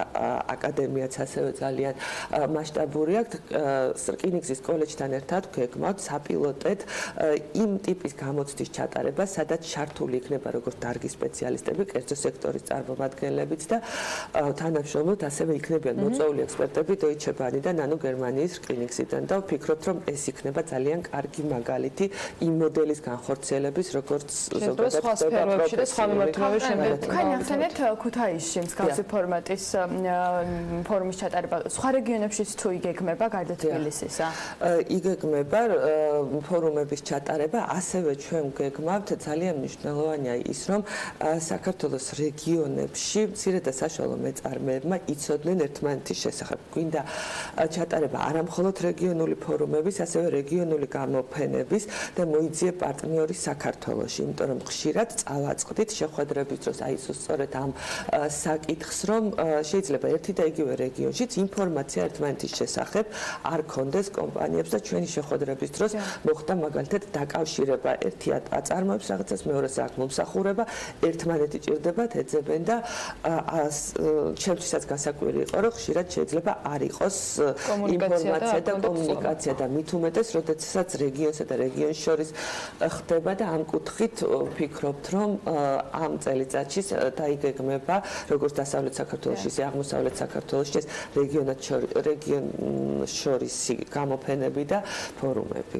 დარწმუნებული ძალიან საინტერესო თემატიკა იქნება, როცა უშუალოდ გვექნება შესაძლებლობა მათ შორის ამ ფორუმის ფარგლებში ჩვენ როგორც მედიას იმ პრობლემების აღრიცხვის ერთგვარად და მოსმენის, რომელთა დაკავშირებითაც უშუალოდ კერძო სექტორის წარმომადგენლები საუბრობენ და რა თქმა უნდა საინტერესო არის ფორუმის შედეგებსაც აუცილებლად მოვიკითხავთ. ფორუმის შედეგებსაც აუცილებლად მოვიკითხავთ და მთავრობის პასუხები, რომლებიც ამ ფორუმზე იქნებიან წარმოადგენლები და შემდგომი რეაგირება მათი მხრიდან. წარმატებას გისურვებთ ამ ფორუმზეც და არა მხოლოდ. ნინო ჩიქოვან საქართველოს სავაჭრო სამრეწველო პალატის პრეზიდენტს მასპინძლობდით საქმიანი დილის სტუდიაში. რამდენიმე წუთში რეკლამის შემდეგ კიდევ ერთი სტუმარი გელოდება და ძალიან საინტერესო თემა.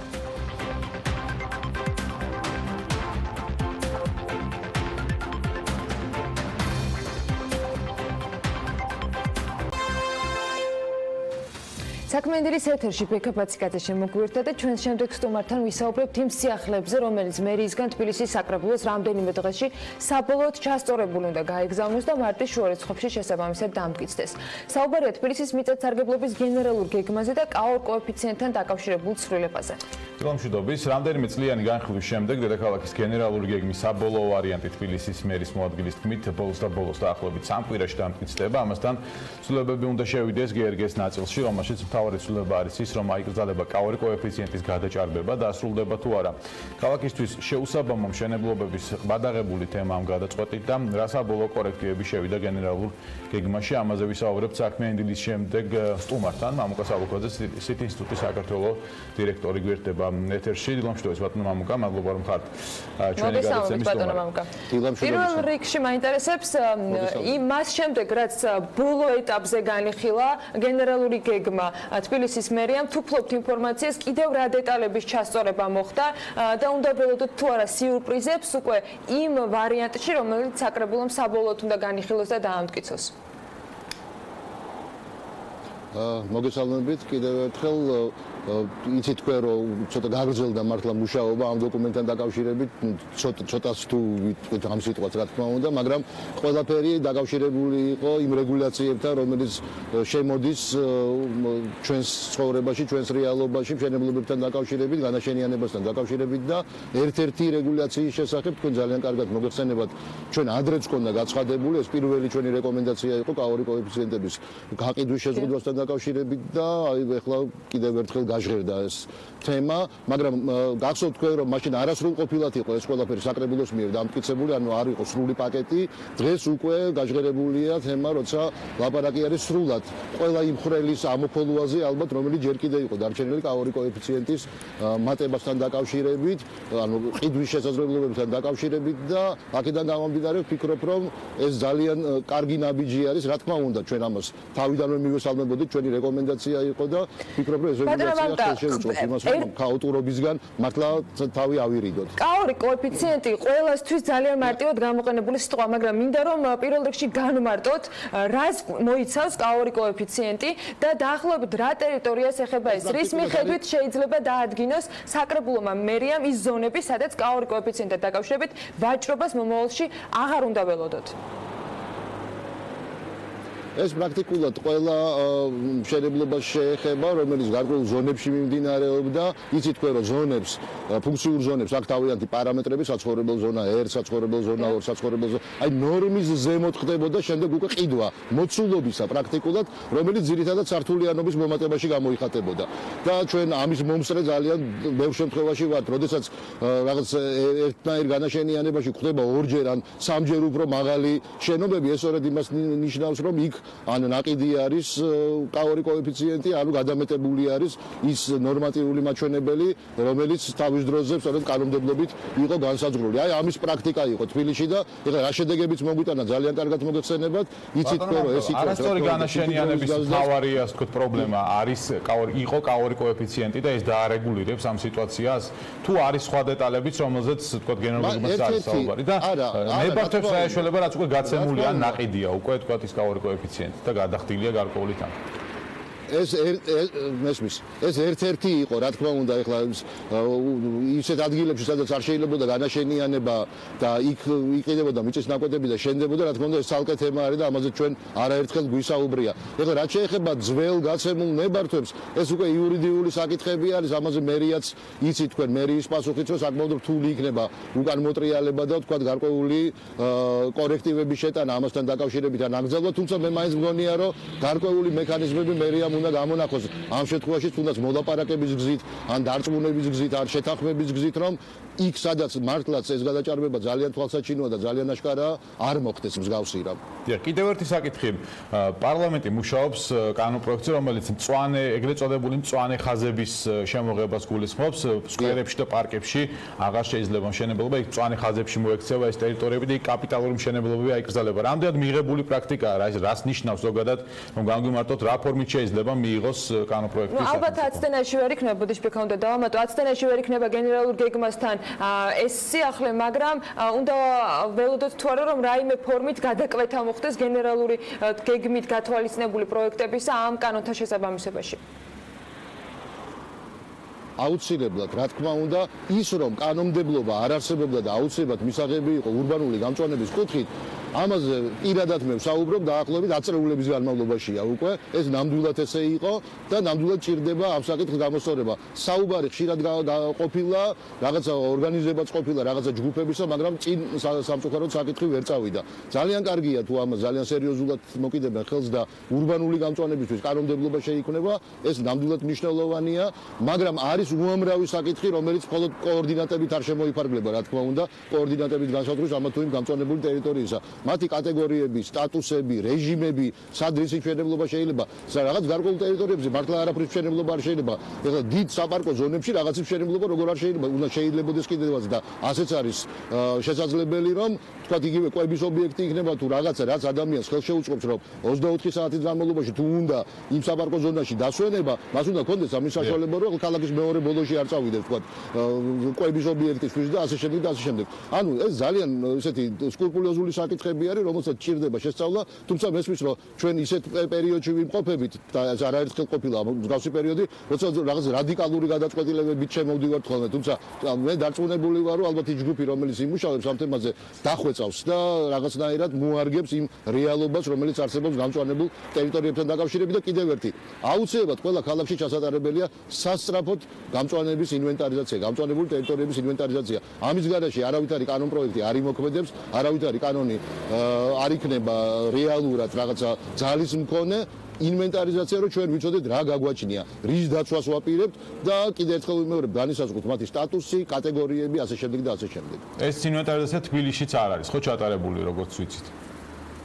არ არის ჩატარებული 90-იანი წლების მერე არსად არ ჩატარებული. ანუ 89 წელი იყო, როცა ბოლო ინვენტარიზაცია ჩატარდა ქალაქში და იმის მერე წარმოიდგინეთ ახლა ენერგეტიკული კრიზისი, სამშენებლო ბუმი, მილიონი რამ იყო, რამაც გადაიარა ჩვენ თავზე და არ ვიცით რის სიმფლობელები ვართ. პრაქტიკულად რას გამკარგავ და აქედან გამომდინარე ახლა იმ განვითარებაზე ლაპარაკი ძალიან რთულია. ბატონო მამუკა, მოდით ცოტა წინ გადავინაცვლოთ, როდესაც გვესმის თბილისის მერისგან, რომ მარტის შუა რიცხვებში უკვე უნდა ველოდოთ საკრებულოსგან კოეფიციენტთან დაკავშირებული შეზღუდვების და გენერალური გეგმის დამტკიცებას, რა რეალობის წინაშე აღმოჩნდებით მარტის ბოლოსთვის, რა თქვათ ახალი ეტაპი დგება თბილისში.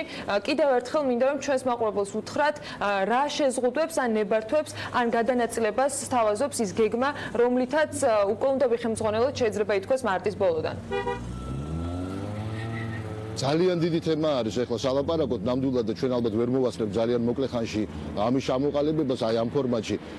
შემოდის ის რომ პრაქტიკულად ქალაქმა სისტემური ცხოვრება უნდა დაიწყოს, მე განაშენიანების კუთხით ვამბობ, ქალაქის განაშენიანების კუთხით ჩვენ გვეცოდინება საითკენ ვითარდებით, როგორ ვითარდებით, ამაზე თქვენ სტუდიაშიც არაერთხელ გვაქვს ჩვენ დასაუბრები და მე მგონი მაყურებელი კარგად იცნობს იგივე კონცეფციას, როგორ უნდა განვითარდეს ქალაქი რა მიმართულებებით და იქნება ის რეგულაციები საკმაოდ მკაცრი შეიძლება და საკმაოდ რადიკალური რიგ შემთხვევებში, რომლებიც სრულიად აუცილებელია იმისთვის, რომ გამართლდეს ის ალბათ დევიზი, რომელიც ჩვენ თავის დროზე გვქონდა, ხო სლოგანი, როცა ვამბობდით სტაბილურობიდან მდგრადობამდე.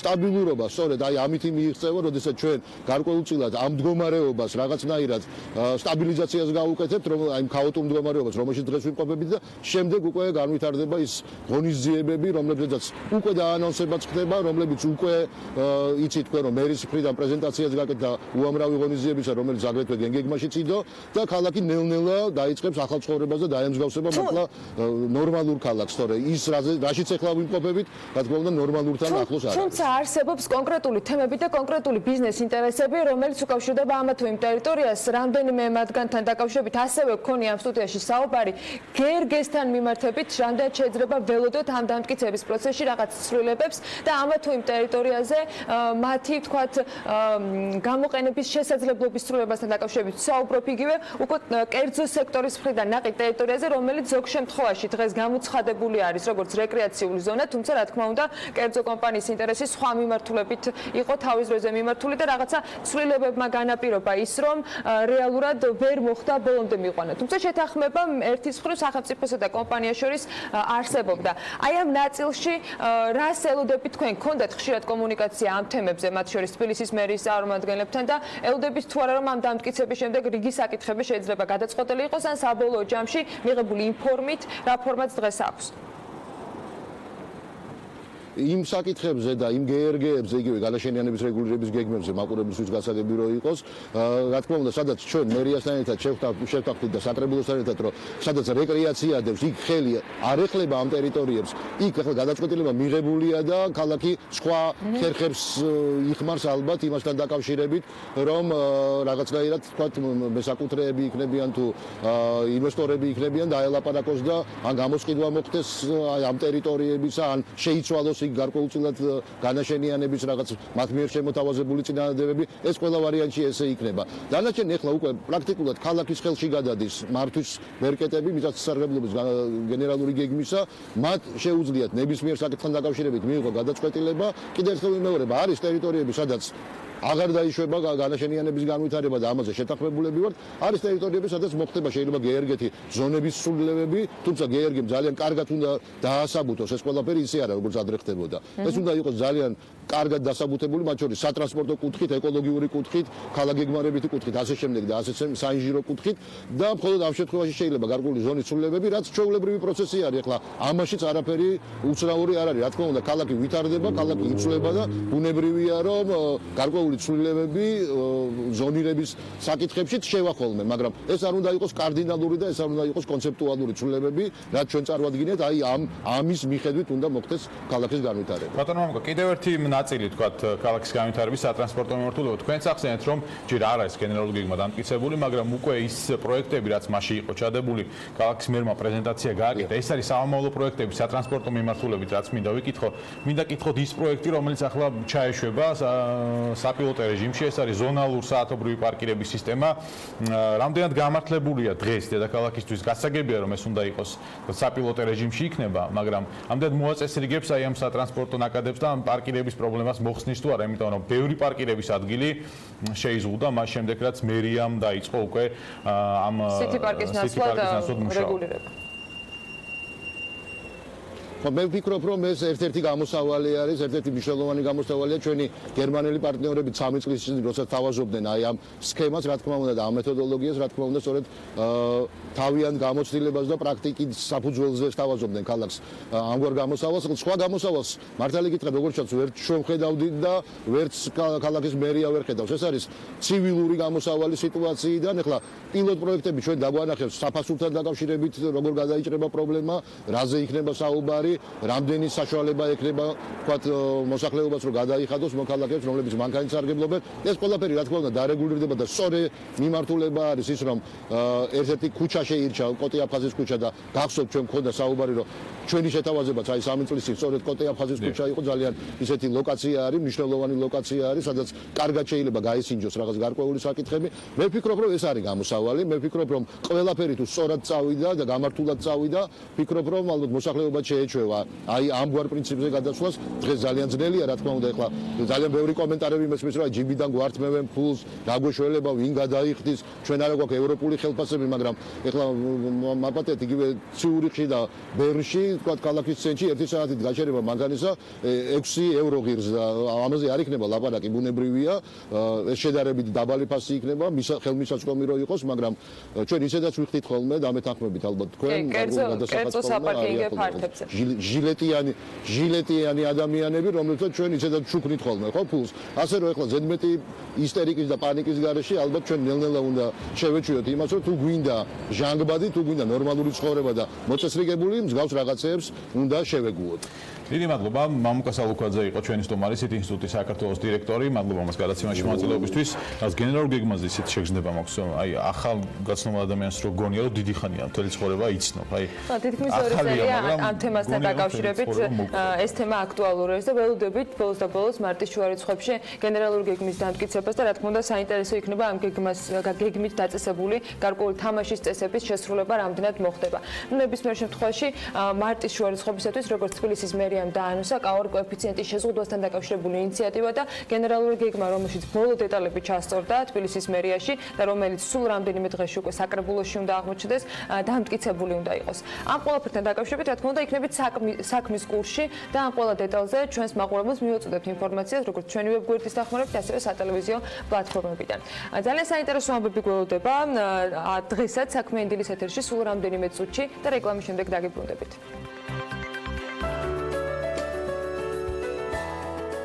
ამინდის პროგნოზის სპონსორია დეველოპერული კომპანია ორიონ ჯგუფი.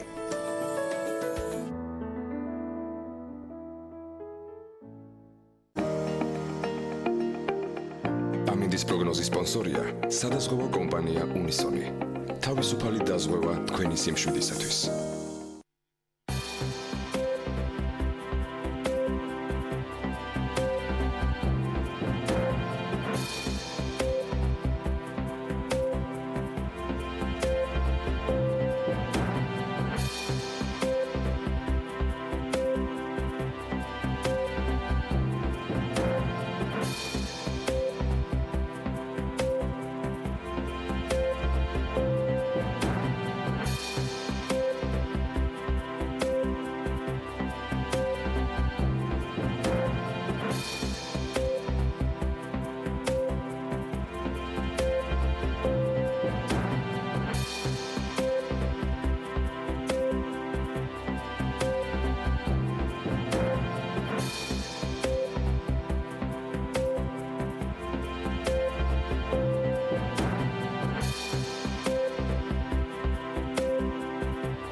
ამინდის პროგნოზის სპონსორია დეველოპერული კომპანია ორიონ ჯგუფი.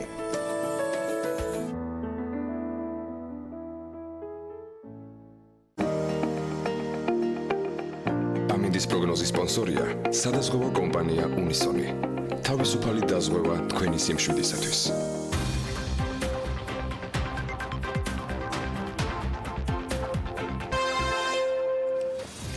ამასობაში ელენე კვანჭელაშვილი შემოგვიერთდა ტრადიციულად ანალიტიკის საინტერესო ეთერებისათვის სამზადისში საქმიანდილის მაყურებლისთვისაც ძალიან საინტერესო ინტერვიუ მოგვიმზადა და არავისთვის გასაკვირი არ იქნება რომ TBC ბანკის გარშემო და მამუკა ხაზარაძის და ბადრი ჯაფარაძის გადაწყვეტილებას გამოვახმაურებით. ელენე დილა მშვიდობისა. მადლობა იმის რომ დილისთვისაც მოიცალე და როგორც ვიცი ძალიან საინტერესო ინტერვიუც მოგვიმზადე არა მხოლოდ თქვათ მოცლით იყო ეს დრო თქვათ დაკავებული, ამით გუშინაც იყო გარკვეული სამზადისი. ფრაზის ავტორი რომელმაც თქვა რომ ბიძინა ივანიშვილს მძევლად TBC ბანკის საბჭოს წევრები არის ჩვენი შემდეგი ინტერვიუს რესპონდენტი შეიძლება ითქვას. რატომ გადაწყვეტა პირველ რიგში ფადიასლისთვის მიგემართა და რა ინფორმაციები არის ჩვენთვის საინტერესო მისგან? პირველ რიგში გეტყვი, ფადის მიმართეთ, იმიტომ რომ ესე ვთქვათ, ერთ-ერთია ვინც ხიად საუბრობს და კითხვებს არ გაურბის და შესაბამისად ამ კითხვებზე პასუხი აქვს. მეორე უნდა ვთქვა რომ საკმაოდ მწვავე ინტერვიუა, რამდენჯერმე ისმის კონკრეტულად ბიძინა ივანიშვილის სახელი და გვარი და ალბათ ახლა შენც და მეთანხმები და მაყურებელიც რომ ბუნებრივია, სანამ ჩვენ არ გვექნება კითხვაზე პასუხი თუ რატომ წამოიწია ამ საქმემ 11 წლის შემდეგ ის ეჭვები რაც არსებობს ბიძინა ივანიშვილის ჩართულობასთან დაკავშირებით. ამ ეჭვებს აქვს არსებობის საფუძველი. ამ ეჭვებს აქვს არსებობის საფუძველი. ამ ინტერვიუშიც იმეორებს ფადიასლი იგივე ფრაზას, რაც შენ თქვი და ბევრი ესე ვთქვათ და ასევე საკმაოდ საინტერესო ანალიზი აქვს თუ რატომ ფიქრობს თავად ის რა შეიძლებოდა გამხდარიყო მიზეზი აი ამ 11 წლის წინანდელი საქმის წინაპლანზე წამოწევას. როცა პირველად ფადიასლიმ მედიასთან კომუნიკაცია გადაწყვეტა ამ თემაზე, მან თქვა რომ რამდენიმე დღით ადრე შეხვდა მამუკა ხაზარაძეს, მიუხედავად იმისა რომ ის პრესკონფერენცია რომელიც მაშინ გაკეთდა თქვა რომ არ არის შეთანხმებული TBC ბანკის დამფუძნებლებთან, მან მაინც აღნიშნა რომ იყო გარკვეული შეხვედრა. ინფორმაცია რომელზეც ის საუბრობს და რასაც ის ეყრდნობა იმ ანალიზას რომელსაც ჩვენ გვიზიარებს, რამდენად არის პირადად მხოლოდ მამუკა ხაზარაძის და ბადრი ჯაფარიძისგან მიღებული, თუ ეს ანალიზი არის შედარებით თქვათ უფრო ფართო, რომელიც ეფუძნება იმ განცხადებებსაც, რომელიც თქვათ იგივე ამ საქმეში. იცი რა არის საინტერესოა რომ ეს მკითხე, იმიტომ რომ ფადიასლი თავის ინტერვიუში შემთხვევაში ხას უსვამს ამას, რომ ინფორმაცია, რომელიც მას აქვს მიღებული, არის რამდენიმე სხვადასხვა მხრიდან მიღებული, ის ასევე ხას უსვამს იმას, რომ ბრუსელმა უკვე იცის ამ ფაქტის შესახებ, ვაშინგტონში უკვე ინფორმაცია არის წასული და უნდა ვივარაუდოთ, რომ ის ახლა არის საერთაშორისო სავაჭრო პალატის ხელმძღვანელი, ხომ? ამიტომ ფაქტი არის, რომ ალბათ მაინც არ ეფუძნება მხოლოდ პირად ურთიერთობებს მამუკა ხაზარაძესთან და პირად სანდოობას მამუკა ხაზარაძისადმი და ბადრი ჯაფარიძისადმი. მოდი ვნახოთ ეს ინტერვიუ, რომელიც ძალიან საინტერესო ბევრ თემაზე აქცენტით არის წარმოდგენილი. ფადიასლისთან ინტერვიუ ელენე კვანჯელაშვილმა გუშინ ჩაწერა. ბატონო ფადი, დიდი მადლობა რომ პასუხობთ ჩემს შეკითხვებს. ჩემი პირველი კითხვა ასეთი იქნება. ელოდით როგორც განვითარდა მოვლენები TBC ბანკთან და მის აქციონერებთან, მამუკა ხაზარაძესა და ბადრი ჯაფარიძესთან დაკავშირებით. დიახ, ეს იყო ლოგიკური გაგრძელება. TBC ბანკი ლონდონის საფონდო ბირჟაზეა წარმოდგენილი. რამდენიმე ასეული მილიონი დოლარი დაკარგეს ერთ თვეში, აქედან 120 მილიონი დოლარი ერთ დღეში. ზუსტად მას შემდეგ, რაც ეროვნულმა ბანკმა მოსთხოვა მათ 2 თვის ვადაში დაეტოვებინათ სამეთვალყურეო საბჭო. რა თქმა უნდა, იდგა მეტი ფულის დაკარგვის რისკი, ამდენად დიახ, სწორედ ამას მოველოდი. იყო რაიმე სხვა გზა, რაც ჰქონდათ შექმნილ ვითარებაში და არ გამოიყენეს. არ მგონია. ივანიშვილმა TBC ბანკის აქციონერები ტყვე დაიყვანა და მათი გათავისუფლების ერთადერთი გზა იყო მამუკა ხაზარაძის გადადგომა. ახლა ორივე მათგანზე ნაკლები ზეწოლაა და შეუძლიათ უფრო გახსნილები იყვნენ და უფრო ღიად ისაუბრონ. რადგან მათი როგორც კერძო პირების განცხადებები ვეღარ დააზარალებს მათი პარტნიორების აქციების ღირებულებას, არ მგონია რომ სხვა გზა იყო. რა როლი აქვს ეროვნულ ბანკს მთელ ამ საქმეში თქვენი შეფასებით? ძალიან იმედგაცრუებული ვარ ეროვნული ბანკით და პირადად მისი მმართველით კობა გვენეტაძით. ვფიქრობ, ეს სამარცხვინო გადაწყვეტილება მას სიცოცხლის ბოლომდე სირცხვილის შავლაქად გაჰყვება. მისი ქმედებები ვერანაირ სტანდარტს ვერ პასუხობს. ეროვნული ბანკის ვალია გააძლიეროს ფინანსური ინსტიტუტები და არა დაარეკეტოს და ჩამოშალოს ისინი. სამწუხაროდ კობა გვენეტაძემ ძალიან დიდი სისუსტე გამოიჩინა ამ თამაში. ის ბრძანებებს ასრულებდა და ეს ეროვნული ბანკის დიდი სირცხვილია, ისევე როგორც ეს არის საქართველოს სირცხვილი.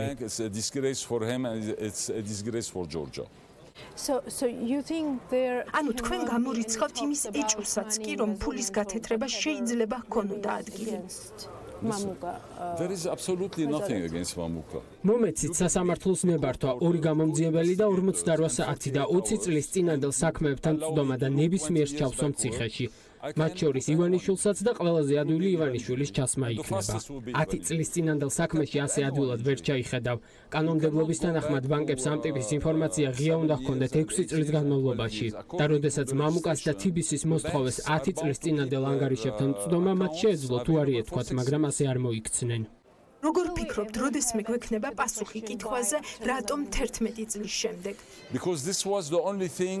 იმიტომ რომ ეს ტრანზაქცია იყო ერთადერთი, რაც შეიძლებოდა ინტერპრეტაციის საგანი გამხდარიყო. TBC ყველაზე გამჭვირვალე კომპანიაა და ისიც ვიცით, რომ ამ თანხის ნაწილი IFC-ის ანგარიშზე დაჯდა და მეორე ნაწილი ბანკის კაპიტალში ჩაბრუნდა. ფული არ გათეთრებულა, მაგრამ როცა რაღაცას მიზანმიმართულად ეძებ, ყოველთვის შეგიძლია იპოვო.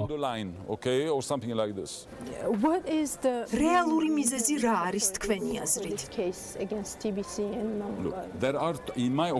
ჩემი აზრით და იმ ხალხის აზრით, ვისაც ჩვენ ველაპარაკებით და კარგად ინფორმირებულები არიან, ამ ამბავს ორი მხარე აქვს.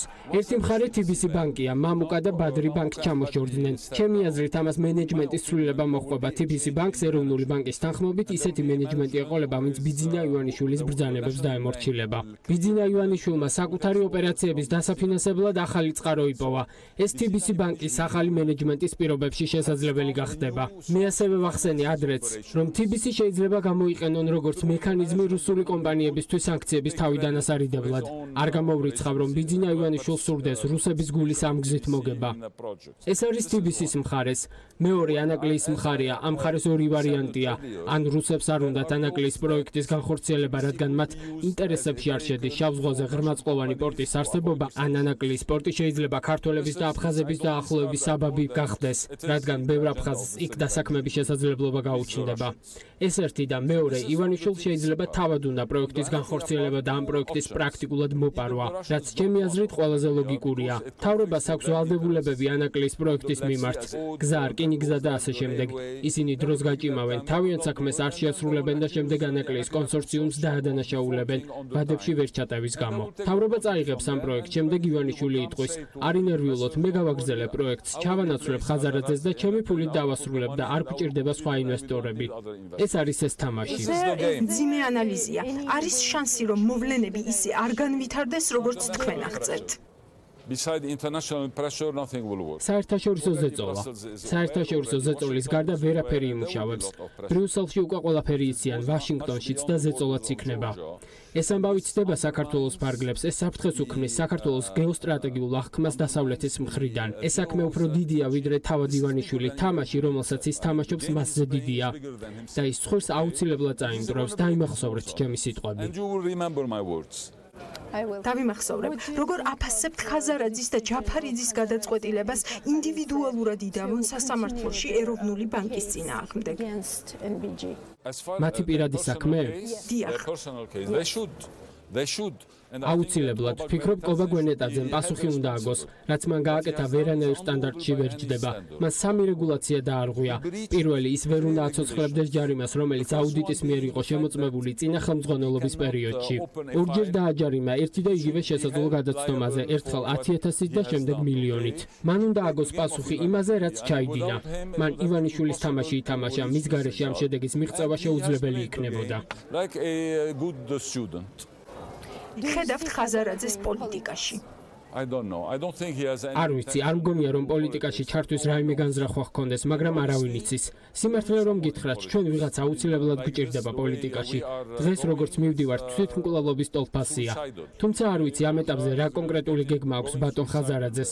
თუ გადაწყვეტს მხოლოდ მომხრევი იქნები, ის პატრიოტია, უყვარს თავისი სამშობლო და მას თავის პირად ინტერესებზე მაღლა აყენებს. ვიცი შემთხვევები, როცა ქვეყნისთვის სასიკეთო ისეთი პროექტებიც განუხორციელებია, სადაც ფული წაუგია. ის გამოცდილი მას საკუთარ თავზე აქვს გამოცდილი ბიზნესზე ზეწოლა, ამდენად შესაძლოა ივანიშვილისგან განსხვავებით ის სხვანაირად მოიქცეს თუ ხელისუფლებაში მოვა. ხედავთ მას ციხეში? არა, ეს გამორიცხულია, სხვა ადამიანები გაასწრებენ ციხეში, სანამ ის მოხდება. მადლობა საინტერესო ინტერვიუსთვის. მადლობა ანა, რამდენიმე მოკლე კომენტარს გავაკეთებ. ანუ პირველი, რომ ჩვენ ეს ინტერვიუ ჩავწერეთ მას შემდეგ, რაც საერთაშორისო საბაჟო პალატის საკონსულტაციო ბორდის შეხვედრა იყო და ბორდის წევრებს მათ შორის ინფორმაცია მიაწოდა თავად TBC ბანკმაც შექმნილ ვითარებასთან დაკავშირებით. ასევე უნდა აღვნიშნო, რომ ეს ინტერვიუ ჩავწერეთ მანამდე, სანამ ეროვნული ბანკი თავის განცხადებას თქვათ გამოაქვეყნებდა. ახლა 6 საათისათვის მოხდა 7 წუთებზე ეს.